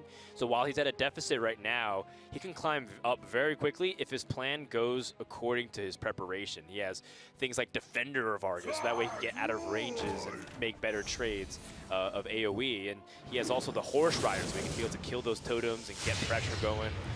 And look at this. Hamster, he recognizes the threat of that. He just lightning bolts the Manatide Totem. Otherwise, or not Manatide, Wrath of Air. Otherwise, he would just be behind on this board. But Naiman, this is another one of his decisions that he played in his deck in order to win the Shaman Mirror. That Argent Horse Rider in his hand allows him to potentially just kill this Tunnel Trog right away. He also has the option of trying to go for another Wrath of Air Totem with his hero power. And even if he does fail on that, he has Lightning Storm as backup, or the Argent Horse Rider on a future turn to take down that Trog. Yeah. So, I kind of like the Horse Rider in terms of sniping it, but I also don't mind him playing it a little bit slower because he has the Blood Mage Thanos and Lightning Storm, like you mentioned, and he also discounts this thing from below. Is it imperative? Is it all about the health count? Not necessarily. You can play more board-centric and climb back later, as long as you're not too low to the point where your opponent can just burst you. And yeah, he's actually just going to go ahead and play his own Blood Mage Thanos and attack this down. So, easy solution thanks to the spell power there. Yeah, I guess Naiman feels like it's okay to force his opponent to attack into it. It wouldn't be a big value thing anyways, and he's drawing a card. It does disrupt his ability to use his Lightning Storm with additional spell power or Maelstrom Portal, which we've seen has been very important to the matchup. So much so that Amnesiac has placed 2 Cobalt Geomancers just to increase his chance of using spell damage. Yeah, it may seem sort of an obvious play. Oh, you play the Blood Mage Thanos, you kill the minion with your claws. You don't expose anything else. You get to draw a card if the Blood Mage dies. But having spell power on demand is very powerful in this matchup because of how the board can get clogged up with totems. Hamster doesn't really do much. A little bit of an interesting move as well, considering that he wants to keep his coin for the following turn on Azure Drake. I think his decision was heavily influenced by the fact that he has Spirit Calls already up, and that he really wants to be able to get the board snowballing and utilize his weapon as a 3-2 weapon as opposed to a 1-2. Much more powerful. You got Light's Justice versus Fiery War Axe. Yeah. Who wins in a fight? I mean, I've seen Manatides also single-handedly win Shaman Mirrors. Oh, absolutely. So there's a case for the previous turn to coin out the Manatide Totem, but with such a heavy costed hand, I don't blame Hamster for saving the coin there. Oh, absolutely, not at all. And Naiman, with kind of tough decision of his own, he can play that Feral Spirits he just drew, but that would really throw off his curve on future turns. His hero power leaves him with nothing else to play, but does reduce the cost of that thing from below. Yeah, there's a lot of nuance with this matchup that I think people often overlook because they just see how easy Shaman is to play when you have the optimal hand, but there's a lot of awkward situations you're introduced, especially when Overload comes into the picture. Feral Spirits is the strongest board he can provide there that turn, but how much it sabotages his future turns, leading up to what he could potentially draw into as well, and factoring what his opponent can do optimally with the coin, which is point the Azure Drake. How does he respond to that if he has an optimal removal, if he doesn't have any spell damage, for example? So he sets up the most amount of mana that he can do in case he needs to play the best tempo, like Thing from Below. Yeah, this also makes Hamster's plan of coining out Azure Drake a little less appealing, because if Naiman either just got spell power with his claws or just has Lightning Bolt, he can easily remove the Azure Drake from the board, leaving Hamster without a significant presence, as well as turning off the Spirit Claws. And because the Argent Horse Rider attacked into a 0 attack totem, it still has Divine Shield, so he can't just take it down with his claws of his own. Yeah, I think in these situations, though, disruption also can be really powerful. Wow, look at this. We've seen this being done by Chinese players a lot. Coining out the Tuskar, not the Tuskar, the Thunderbluff Valiant. in an effort to try and just really pressure their opponent to have the answer immediately. Do you like these plays, Kibler? I think that sometimes you need to evaluate, okay, if my opponent doesn't have Hex, it's very difficult for them to remove this. This particular situation, there's also the risk of Lightning Bolt because there is the Spirit Claws up as well. So it's a little higher risk than otherwise. But I do think that in some situations, kind of putting your opponent to the test. A lot of people are like, I want to play around X. But in some cases, you need to ensure that, especially if you have a slower hand, kind of like what Hamster does, you want to exhaust your opponent's valuable removal spells to protect those other cards. And I think that this, unfortunately for him, is not really going to work out. Or maybe that's what he wanted. Maybe he wanted his opponent to use the Hex so he's not developing very much on the board, so that way he can play Azure Drake safely and attack into something. Yeah, I mean, it's worth noting that one of the most important things when you are playing Hearthstone, particularly at a high level, is not just playing what's best in your turn, but anticipating what your opponent might want to be doing with their turn and make that awkward. If you just walk into, like, say you just play a 3 health minion as your best play, leading to your opponent turn 6 against a shaman, and they're like, okay, well, I have Fire Element, I'll kill it with Fire Element. It's just such a huge swing. Whereas if you can throw them off what they want to do, it can lead you to much better results. Yeah, and I think it could be the fact that Hamster interpreted that Naiman's hand must be really awkward. For 2 turns, he floated 1 mana. He played Thalanos on 2, or on 3, and you played Horse Rider on 4. So he says maybe he has to be setting up for a 5-mana play very efficiently, so that way he can correct his curve. So by playing the Thunderbolt Valiant, he dictates a response. But is it worth it? Thunderbolt Valiant is one of your best cards. It is the finisher of choice for a majority of Shaman games. Yeah, I mean, he is out one of his key finishers. He does still have Ragnaros in his hand, though Ragnaros much less powerful against a sea of totems than it is against smaller numbers of minions. Defender Vargas picked up for Naiman. This is one of those cards that as we mentioned, he included in the deck for exactly this matchup. Does give the ability to make your smaller minions just kind of outclass your opponents that tend to be the same size. Yeah, there is that convenience of if you get the Wrath of Air Totem, very easy removal. It would line up just so well with the fact that you could play Thing from Below with it as well. But no guarantee, so here we go. It is Wrath of Air. Ooh, that's big. Naiman can potentially just fire off Lightning Bolt and establish the Thing from Below and clear off Hamster's entire board. Okay. A little bit slower as well. Totem Golem still continues his count. Oh, he's just going to he's just going to save the Lightning Bolt and go ahead and use that Spirit Claws along with his Argent Horse Rider. Sure. This, I think, is kind of a play that recognizes the threat of the AoE removal from Hamster. Leaving up his 1 health minion would walk potentially right into getting his board swept by either Lightning Storm or Maelstrom Portal. So Naiman definitely recognizing what his opponent can do there. Yeah, and I like that ability to squeeze an even more efficient tempo play because that sets up for a better defender of ours. Well, and also, as we had just talked about, going into Hamster's turn 6, Naiman has no good fire elemental targets. There's nothing on his board that is particularly powerful for Hamster to remove with that battle cry. Oh, that's a really good point. Well, I guess he could remove the Wrath of Air Totem, which is kind of threatening. It's relevant, but it does have much less impact than, say, killing a Feral Spirit or killing a Manatide Totem or something like that. Hamster, if he fire elementals, though, it gets easily challenged by the Thing from Below, plus the fact that if he gets another source of spell power, he's just going to lose it for the weapon plus easy trade. It looks like Hamster's debating playing, he's going to go with the Totem Golem this turn. This does allow him to play the Totem Golem on a turn that won't disrupt his 8-mana Ragnaros if he's going to go for that. So that is potentially a sort of crucial break point in mana that he's looking to avoid. Another Thing from Below for Naiman here. So, really big draw. Yeah, this is the possibility of a really powerful turn. Defender Vargas, too, can enable his Totem Golem to win in a fight against his opponent's Totem Golem. Yeah, probably not what you want to do, though, because it weakens you too much to Lightning Storm. That's true. Even though Hamster only does run 1 Lightning Storm, you still have to be cognizant of losing your entire board in 1 fell swoop. So if you play Defender Vargas, I still like using the spell damage Lightning Bolt. My shield for Okay. Looks like instead he's just going to use his weapon instead. One more to try to get value out of it while he can.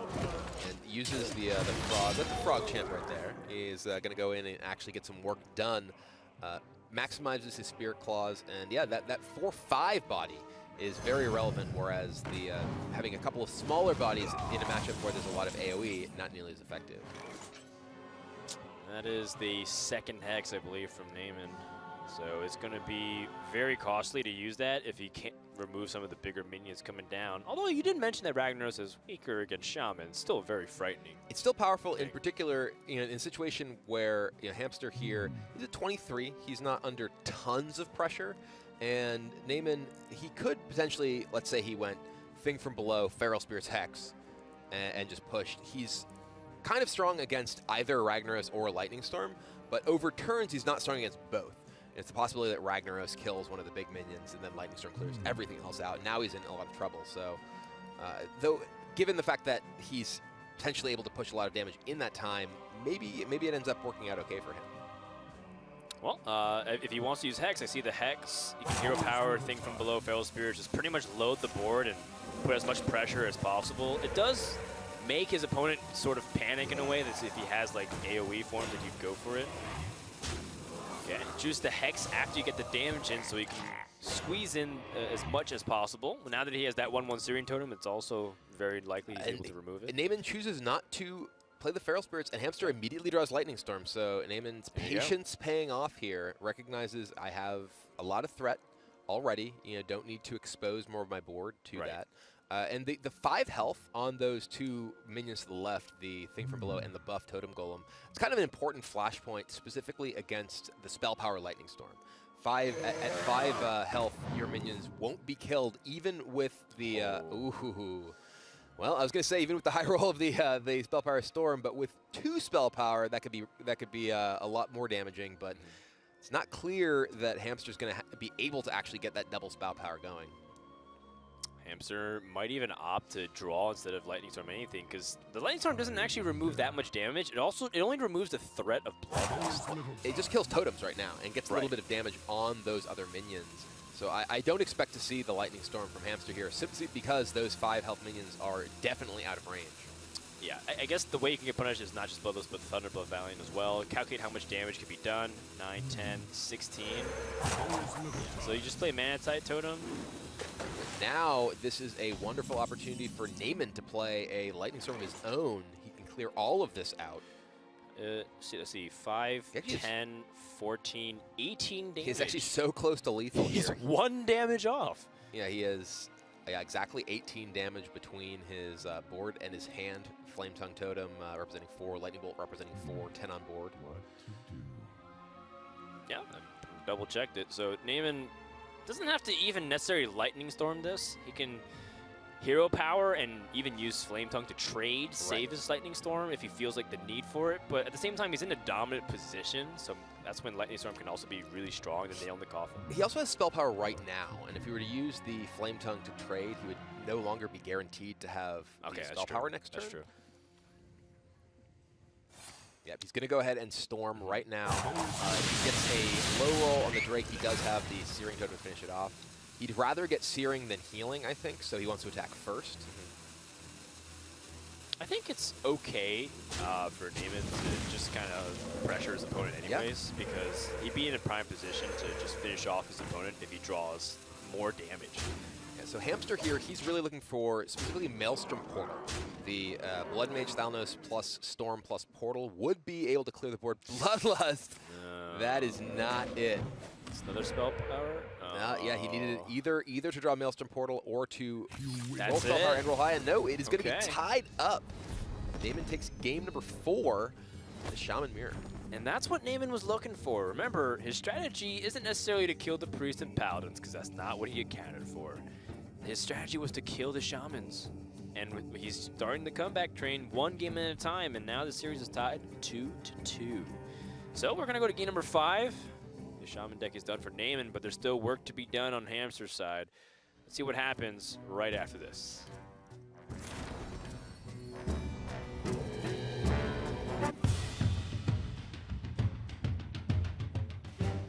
How do you think the competitive Hearthstone scene in China ranks against the other regions in the world? 国服玩家一个是人数上比其他国家的玩家多一些，可能是多2、3倍的样子。另外一个就是国服玩家，他们的套牌都比较的普遍，就是那种可能每个人可能就是他们都喜欢玩一些主流的套牌。Are you trying to show the world that China has more creativity by bringing decks that nobody else would bring? 因为这是世界上最大的比赛，所以我觉得它需要最好的是9个职业都有人带，这样比较好。所以如果没人带的话，就让我来带吧。我希望能够改变一下大家对炉石这个游戏的看法。他们的套牌都比较的普遍，我希望大家能够有自己的想法。这次炉石这个游戏最大的乐趣就是自己组牌。可能我平时在生活中比较普通，所以我希望能够在游戏里面展现一下自己。我觉得炉石这个游戏能够给我一个很大的舞台。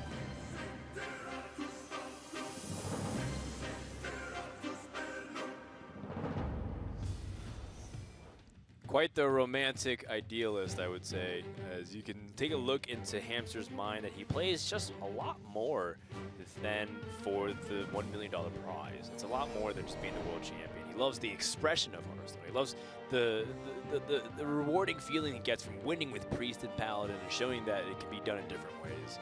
And I think that speaks a lot to someone who's sitting right next to him. I say, I know those feels, man. I know them. I know them well. But yeah, and here he is, in a very high stakes spot. That Priest and that Paladin, they're through though. They are through. They did their job. Yeah, and he's going to have to get the job done with his other decks though. He has the Shaman and the Druid remaining, and it will be Druid for Hamster in this game, where Naiman is going to go for try number 3 with his Mage. Yeah, the Mage, that's the kind of hand you want if you're looking at Naiman's hand. Babbling Book and Mana Worm with pretty much just everything you want early on. Do you throw any of this away? I think that maybe you could see an argument for mulliganing the book, but it looks like Naiman is going to keep it all. And in particular in this matchup, you're not really looking for removal. You're just looking to put pressure on. And yeah, Naiman is able to do exactly that with this hand. The Druid that Hamster's playing is a little bit different. He is playing the token version of Druid rather than the Malagos sort of burst version. And that will give him more tools to get on the board himself, which could be really important against this kind of draw that Naiman has. Yes, Hamster, ooh, wow, he picks up the only Mire Keeper in his deck, so that could be useful as well later on. Naiman taking a little bit slow, saving his coin, doesn't really feel the need to rush out the book, doesn't give him that much incentive. Now his opponent is also Wild Growth. If he wanted to be preemptive onto the board, he knows that his opponent has an assortment of removal options, like Swipe or Wrath, Hero Power. Ooh, all right, so Power of the Wild picked up for Hamster. Could be powerful for him. Not quite yet, though. He only has 4 mana this turn. Yeah, I still like the idea of ramping with the Mire Keeper. I think Violet Teacher doesn't really set up much, and now that the Sorcerer Apprentice is on board, it's vulnerable to a Fireball. Yeah, I agree. I think that the Mire Keeper sets up the possibility of the Violet Teacher plus power next turn if that's what you want, and does just build him up to his more powerful cards later as well. Okay, so now that you've had a free turn of the Sorcerer's Apprentice, it's time to go for the Flame Waker. You have even a use for the coin. You can play Flame Waker, Arcane Missiles, and you can coin out the book. It actually gives you some use for it. Yeah, I think that taking your Flame Waker turn here is really good on Naiman's part. He gets a lot of shots to just essentially free kill this Mire Keeper. Ooh, an Arcane Explosion. That's actually pretty good against the token strategy from Hamster. And yeah, that's amazing. yeah, and those missiles hit true. Naiman with a huge board, and Hamster really kind of gonna have to dig out of this hole. He has no answer to Flame Waker this turn. No, he doesn't, and removal will have to start all over the place because he has the Triumphant of the Mana Worm, the 1, 2, 3, the Mana Worm, the Sorcerer's Apprentice, the Flame Waker, and he needs to kill all 3 of them. I guess you would prioritize. The book too, okay. He's kind of the weird cousin of the family. He's kind of weird. He just tags along, and no one really wants to tell him to go home. Hey guys, I want to cast a spell too. Come on, I like casting spells. And they just kind of need someone to make the core 4 so they can have the title. fantastic. But four right here. realistically, They no are. one's gonna. They always forget him behind. It's like, are we missing anybody? Over here, guys. No one wants to be stuck with him for the amusement park ride. They always make rock, paper, scissors bets not to be stuck with Babbling Brook.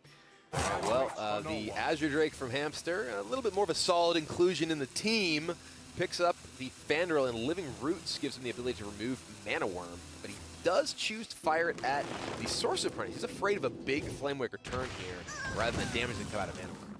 Yeah, but the damage isn't going to stop. He has 6 right now, and it can get worse really quickly. Although, I wonder if Naiman might, instead of following up with damage, might just play Barnes and see how far he can take the Flamewaker instead. But Barnes, what does it really have an opportunity to lead into? Yeah, there's not that many big hits from Barnes for Naiman this turn. The best he's going to do, it seems, is card draw, or the other Cult Sorcerer, though he can't even do anything much with it this turn. And it's another Mana Worm, so he's going to trade off a bit of his board here. He does keep the Flamewaker around. This is pretty scary for Hamster, or rather for Naiman. If Hamster were to pick up a swipe, he'd be able to deal with all the major threats.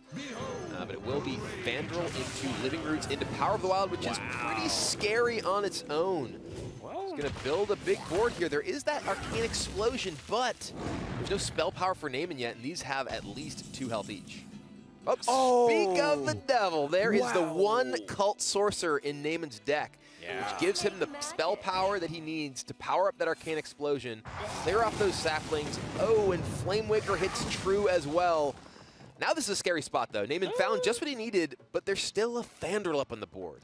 Does he feel the need to trade in and stop something like a Fandral-powered Nourish, or even Ancient of War this turn? Yeah, you're absolutely right. There are a lot of choose 1, which ends up becoming choose 2, that can punish him for this. But at the same time, your opponent's holding 2 cards. He already used some of his cheaper spells. What's the worst thing that can really happen? It's that one right there. Yeah, that one in his hand right there. Well, you're asking what the worst can happen. I'm saying that's what it is. It's the Nourish. Because it allows your opponent to both reload in resources and have enough mana to generate additional threats. And if that Fandral does survive, all of those threats can be even scarier if they're Wrath. But you put your opponent down to 11, and you are a burn-heavy deck. I think if you try to leverage the reason why you would trade is to try to get more minion damage and to remove. And it will be Nourish for Hamster. He did play that Nourish pretty quickly right after drawing Ragnaros. Oh, and he finds Raven Idol. This will give him a lot of possible options here. Just any removal, basically. N'Zoth? There's no real death rattles. No, I was joking. He just loves his N'Zoths, though. Ooh, Mark of Nature. +4/+4 on Fandral here. That is actually really strong. You can use that, remove the Flamewaker, and then pretty much expect Barnes and Cold Sorcerer not to get through without having a Fireball. So I think he might be debating the Innervate because he could play Violet Teacher, Innervate Power of the Wild as well. Yeah, but then you're still taking damage. You are. You're at 11 health, and you don't have Moonglade Portal in your hand, even though you have it in the deck. Yeah, I agree. I think that Mark of Nature is pretty powerful card in this spot that helps Hamster dig a little bit. I'm actually a little surprised that he took the Savage Combatant so quickly, because it does look like he actually takes the Innervate. So it will be Violet Teacher, Innervate into Power of the Wild. So he's going to get a very large board here. Does leave himself in a scary spot. It's a bold move, Cotton. Oh, wow, and he kills. He has a big enough board that Flamewaker's not that scary right now. So he does take out the spell power, but there's 5 on board, and Hamster at just 11 life. But, I mean, if it works out, look how much power he has. Oh, if it works out. There is Frostbolt, and 1 hits the face. He's got 5 already on board. Frostbolt is 8, so Naiman needs to find a little bit more damage. He has 4 pings across Mirror Image and the Frostbolt. And if 2 of those hit the face, which 2 out of 7, or 1 out of 7 each time, is pretty unlikely. Well, he can kill the Fandral with a ping now, and still, if he wants to send the damage to the face, that would put Hamster down to just 5 life.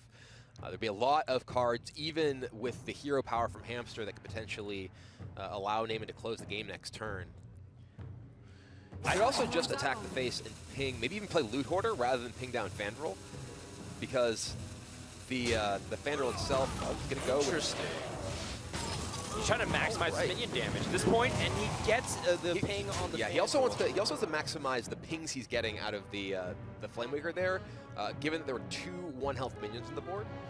Okay, and in this case, in his mind, he still has an out to kill his opponent. Maybe, but his opponent's at 7. Yeah, His opponent's at 7, which means he's expecting one of his minions to survive. He knows his opponent doesn't have swipe.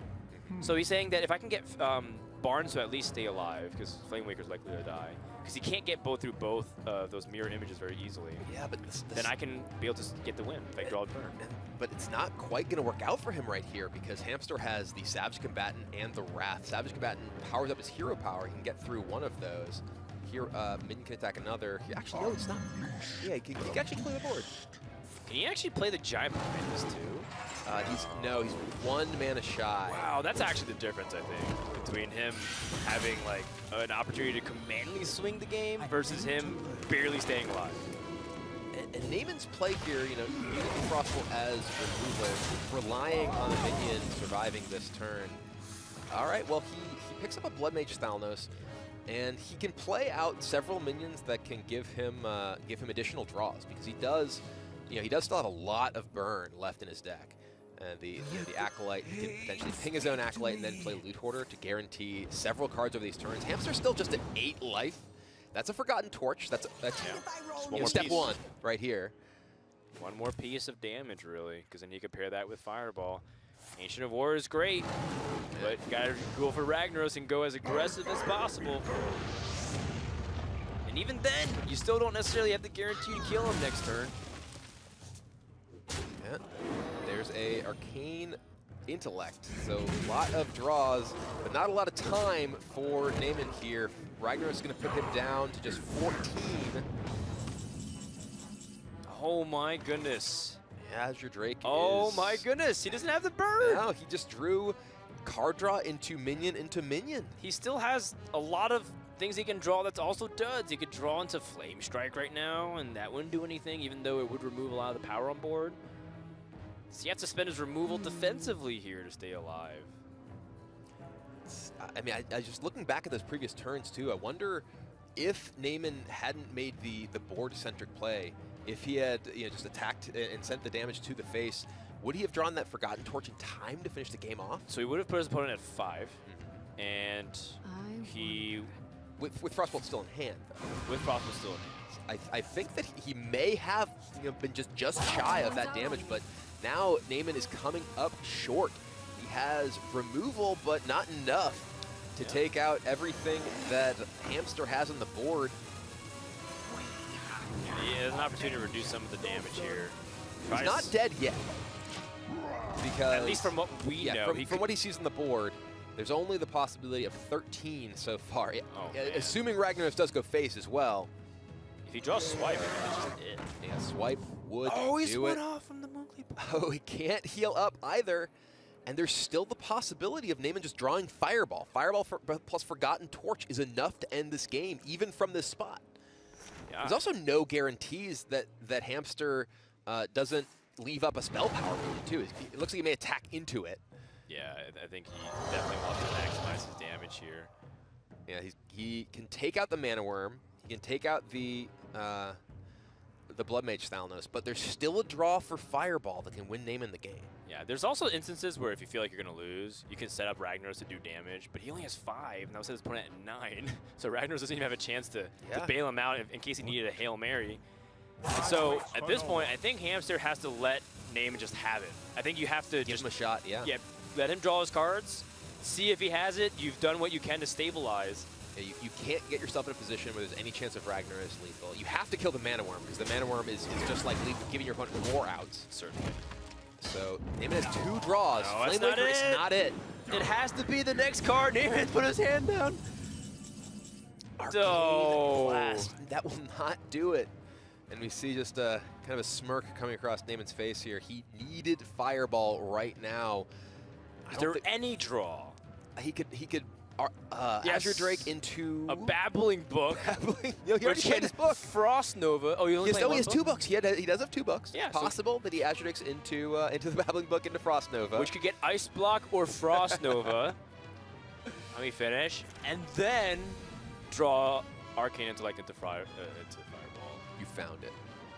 You found the Because you want Arcane Intellect to make it more dramatic. It's true. It is true. All right. Well, He found it. He knows the out.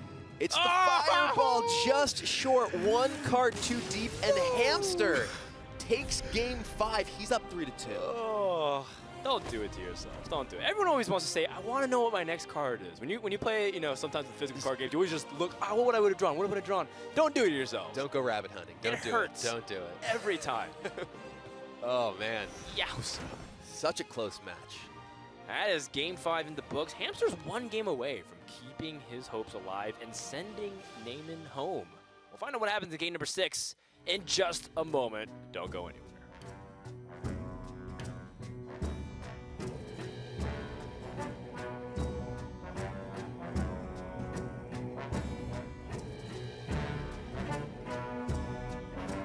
The Hearthstone World Championship is sponsored in part by...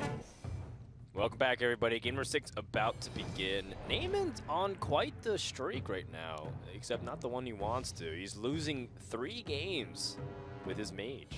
Yeah, Is he gonna get swept? The Mage has struggled a great deal so far. That game was close. That game was very close, about as close as it gets. But his Mage deck is designed specifically to beat the more board-focused decks, and the Shaman that Hamster has remaining is exactly that. Woo, the stage is set. The lights have changed, and Hamster is one game away from keeping the Priest and Paladin dream alive. I know a lot of fans are actually cheering for Hamster for solely that reason. They want to see more of that going on through, and who knows, Hamster could change his decks. He could also keep it exactly the same. And Naiman choosing to swap over to his Druid deck, maybe just, on that backslide so much with the Mage that he really wanted to just mix things up a bit. Has a pretty solid hand here. The ability to potentially innervate out Fandral or even just innervate out Nourish.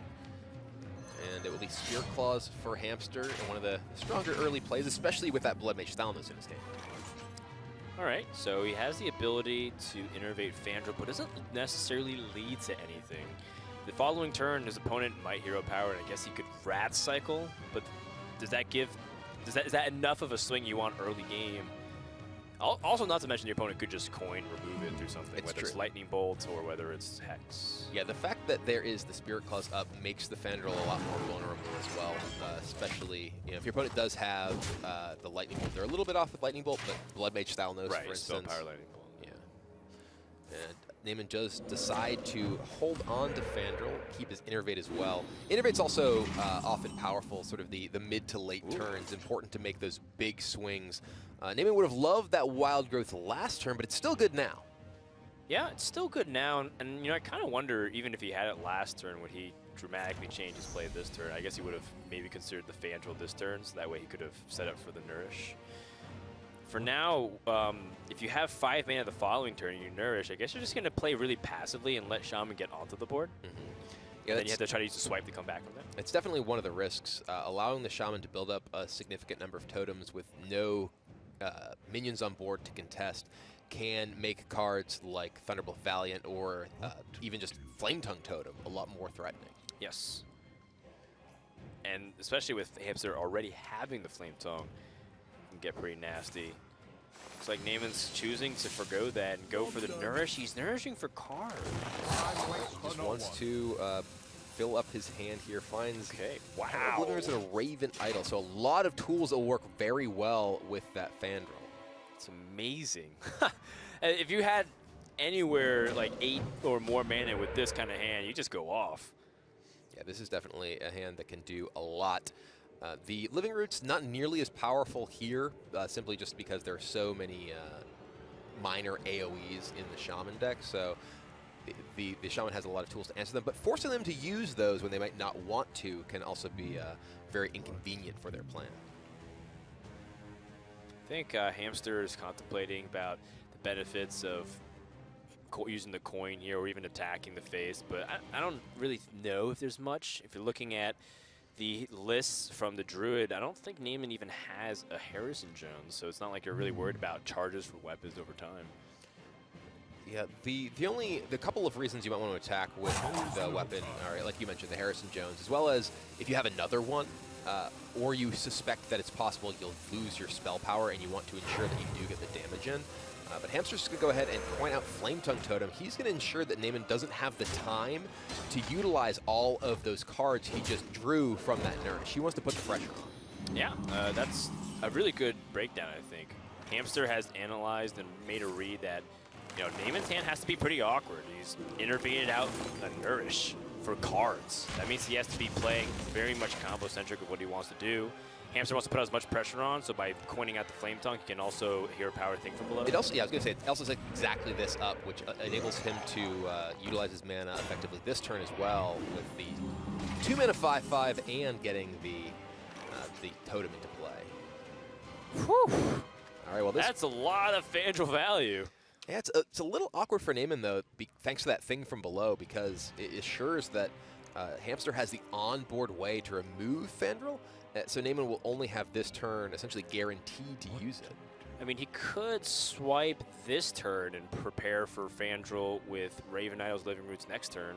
Yeah, I think I actually like that better. I mean, getting the Thing from Below off the board is, you know, pretty nice, and you set up for more Fandral value as well.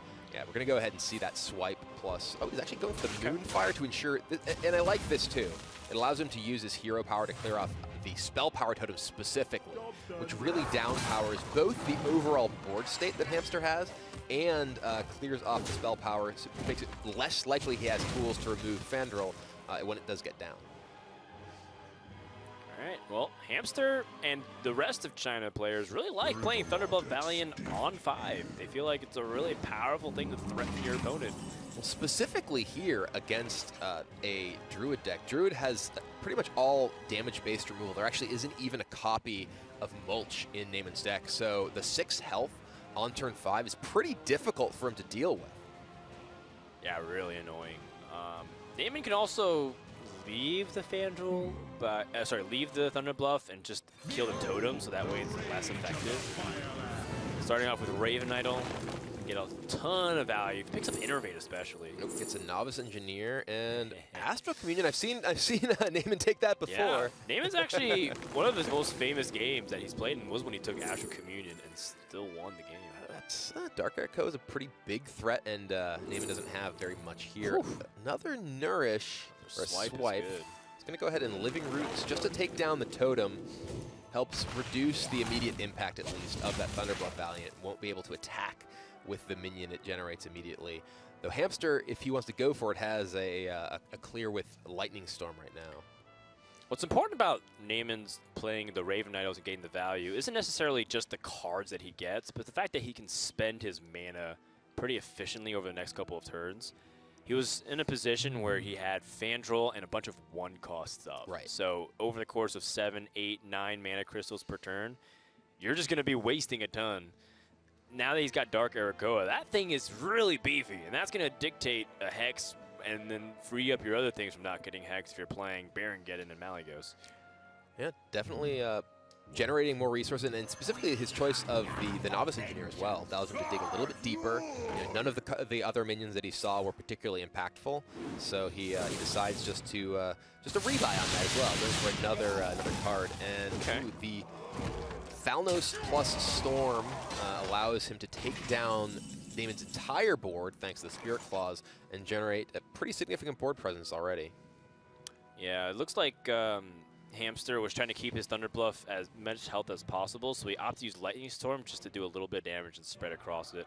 He knows Naiman's not playing the token-esque version of the Druids, so it feels free to use Lightning Storm, even though it's its only copy. Yeah, that 6 health, like we mentioned, very difficult for him to deal with. And now, even though he has the Dark Arakoa, even though he's picked up some big plays, he's still kind of under pressure to react to that Thunderbluff and can't really do so particularly efficiently. He could, say, swipe plus Living Roots, but that still leaves the Tunnel Trog up on the board and doesn't leave him with much of a board himself. Yes, he had the ability to clear with Swipe, Feral Rage, and Living Roots, but it is pretty expensive, and so Thanos replaces itself. Now that Naiman picked up Azure Drake, that adds the ability for Spell Power Swipe next turn. All right, well, he's just going to use the Bite with the Living Roots. In particular, I imagine, because he did pick up that Azure Dick as well. Yes. He does have to leave up the Blood Mage Thalnos, but without a board, and with only the 1/1 in play, the spell power isn't nearly as threatening as it might otherwise be. Hamster, not really much going on here. Bloodlust very far away from being impactful, but that is one big tunnel trog. I think Hamster may be debating if he wants to clear this Novice Engineer here. If he does, he helps protect his 3 health minions against the possibility of a spell power swipe, which we know that Naiman has next turn, so. Excellent. Excellent job there. So now that Naiman is in this position, does he still go for it? I mean, by spell power swipe with the Azure Drake, you actually set up for the next swipe, assuming that Healing Totem doesn't wreck you. It is kind of an awkward scenario though. He could potentially just trade into your Azure Drake with one of the damaged minions, or and potentially if he does get the spell power, his claws.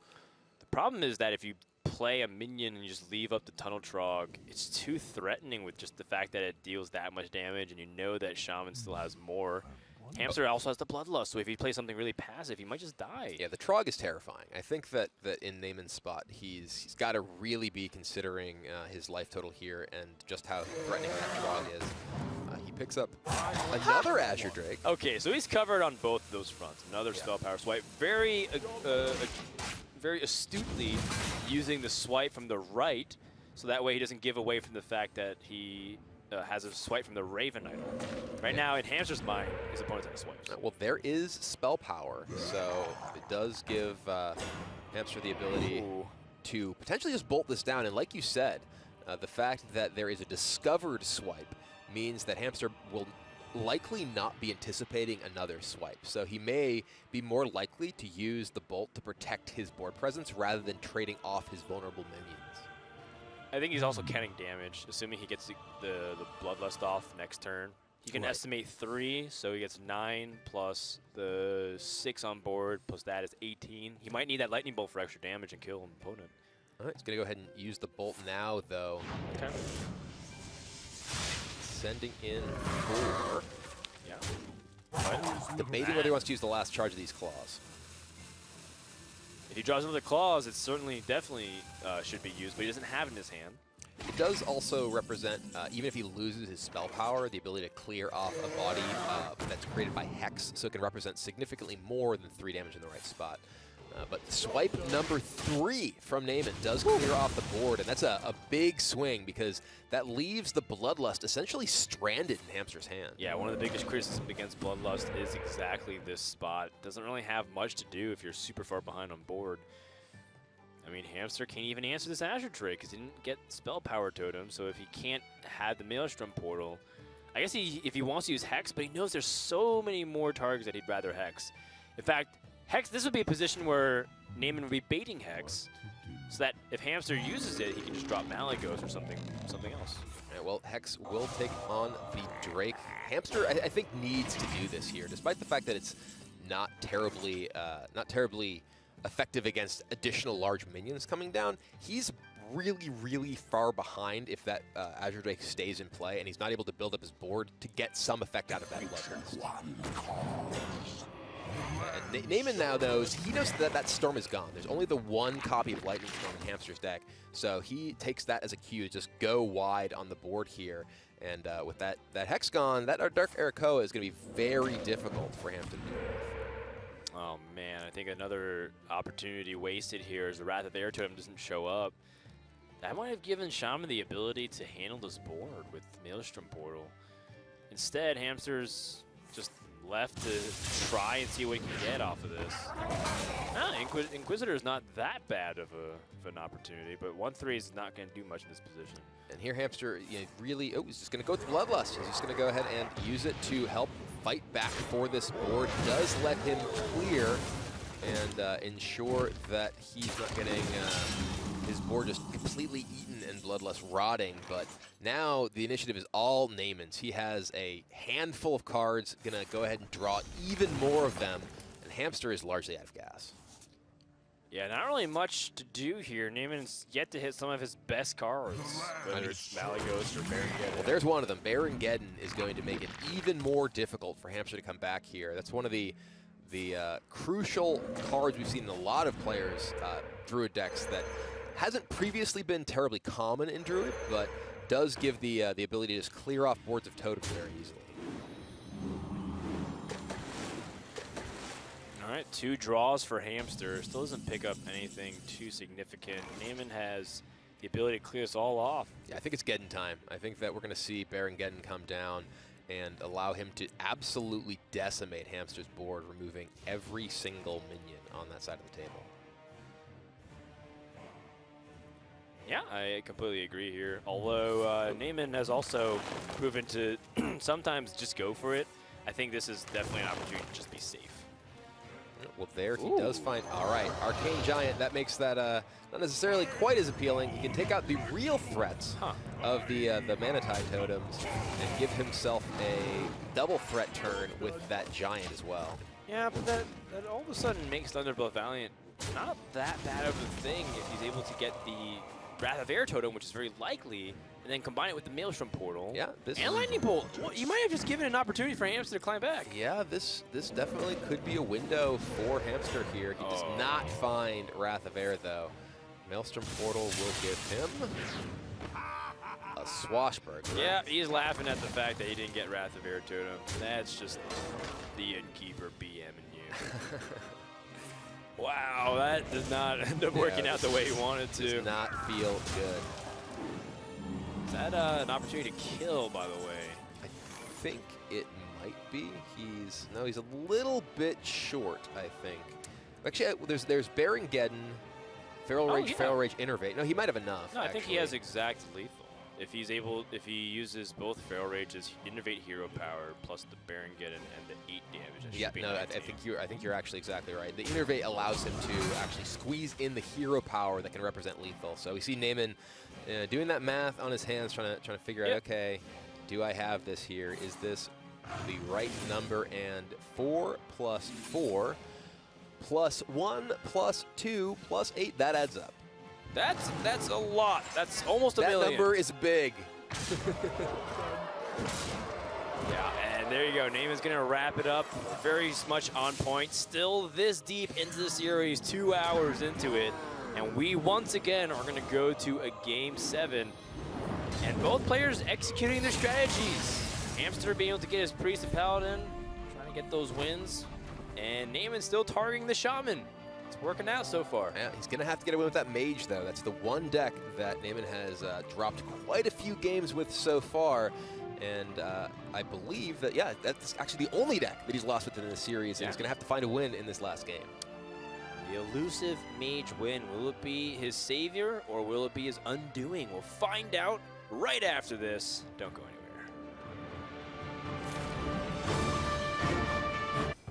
Game number 7, it's all on the line. The winner gets to play for this beauty of a trophy. The loser has to go home and try again next year. Hamster versus Naiman, one from China, trying to prove that China can compete with the West. The other, just trying to keep Europe competitive in the World Championships. EU's been struggling a lot, Kibler. Yeah, it's been a tough weekend, certainly for European fans. But Naiman, he has one game here to keep his hopes alive, moving into the decider matches tomorrow. Yeah. See who will move on to BlizzCon. There's a lot of trends happening. China is still doing relatively well in the World Championship. Already has one of their players through, but at the same time, Hamster wants to be with the mentioned players. He is the lone wolf out of the others because Hamster is not necessarily an established professional player like the other 3 are in China. So he wants to make a name for himself and he wants to make some friends. He's going to have to do it against this Mage deck one more time. Let's take it for a spin. And this is a good hand for both players, exactly what we love to see in these tight 7-game matches. We have Tunnel Trog plus Totem Golem plus Spirit Claws for Hamster. Naiman, he's got a pair of, oh, actually it looks like 2 Manwing Worms. It's a Manwing Worm and Battling Book. Those two, they hang out. They can be confused sometimes, though. Yeah. But, both have really good opening games. They do, absolutely. But the Mana Worm is the one that gets a little bit bigger first. but Totem Golem is going to come down and even the score very quickly. Yeah. Tunnel Trog and Mana Worm having a good old-fashioned showdown.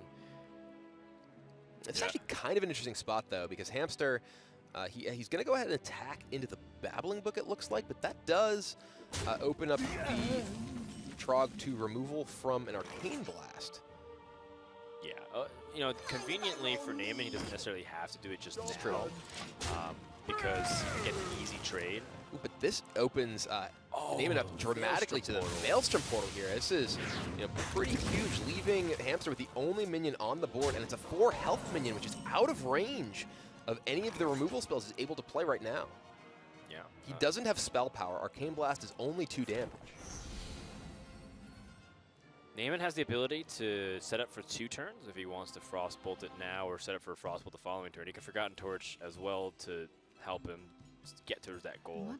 There is always the terrifying possibility of that getting ruined by a a Healing Totem. Yeah, you're right. And Healing Totem. we're going to see Frostbolt plus Arcane Blast take down both of them. This is Naiman playing around the possibility of a Flame Tongue Totem. Doesn't want that Hungry Crab to get to take down his Sorcerer's Apprentice. And then it will just be Lightning Bolt and Feral Spirits. Hamster getting back on the board pretty significantly, while Naiman has just reactive cards and card draw in his hand. Yeah, and he's got clunky mana usage because his Sorcerer's Apprentice went down. If he uses his turn hero powering, he is essentially just passing really to do 1 damage. That hero power costs 4, basically. He's going to go ahead and Arcane Intellect, so actually doing nothing to immediately impact the board. It's okay, his opponent only has 2 mana next turn, so most likely his opponent just stuck hero powering. It's true, and he's really going to hope this is not Healing Totem, because that will... Oh, dear, that gets the Totem Golem out of range of Fire Blast. So now Naiman is going to have to spend an actual card to remove it. Yeah, you can remove through the Forgotten Torch and the Arcane Blast. I don't think Flame Waker is very applicable in this situation. He also can try to ignore and just play Azure Drake to set up for a bigger swing turn with the Flame Waker. But the best turn that you can pair next turn is Flame Waker, Frostbolt, Arcane Blast anyway, so maybe you want to use the Torch this turn. Yeah, I mean, it's tough too, because next turn Hamster has access to all of his mana, and that can represent a lot of things. It can represent Fire Elemental, which makes it difficult to spend your entire turn playing a single 4/4 in the form of Azure Drake.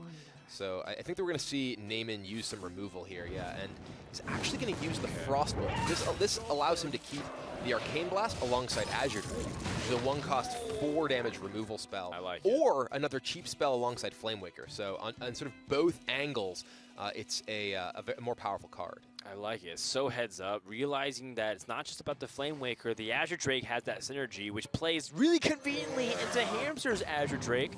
And maybe this is an opportunity for Naiman to swing it, although he is going to start losing a lot of health. That Spirit Claws with the second Azure Drake guarantee at least 6 damage. Maybe Hamster just needs to play the board-centric version. Maybe he can just start killing his opponent. And we see Naiman's decision rewarded as the Azure Drake in his hand is perfect to power up that Arcane Blast to remove the opposing Azure Drake. And now Hamster is, he's got a lot of power though. He has, the Thunder Bluff, interesting. If he does get spell power, if he were to play Thunder Bluff and use his hero power, spell power would allow him to use the Claws plus Totem to remove the Azure Drake and just keep developing a board presence. He could just play his own Azure Drake and be guaranteed a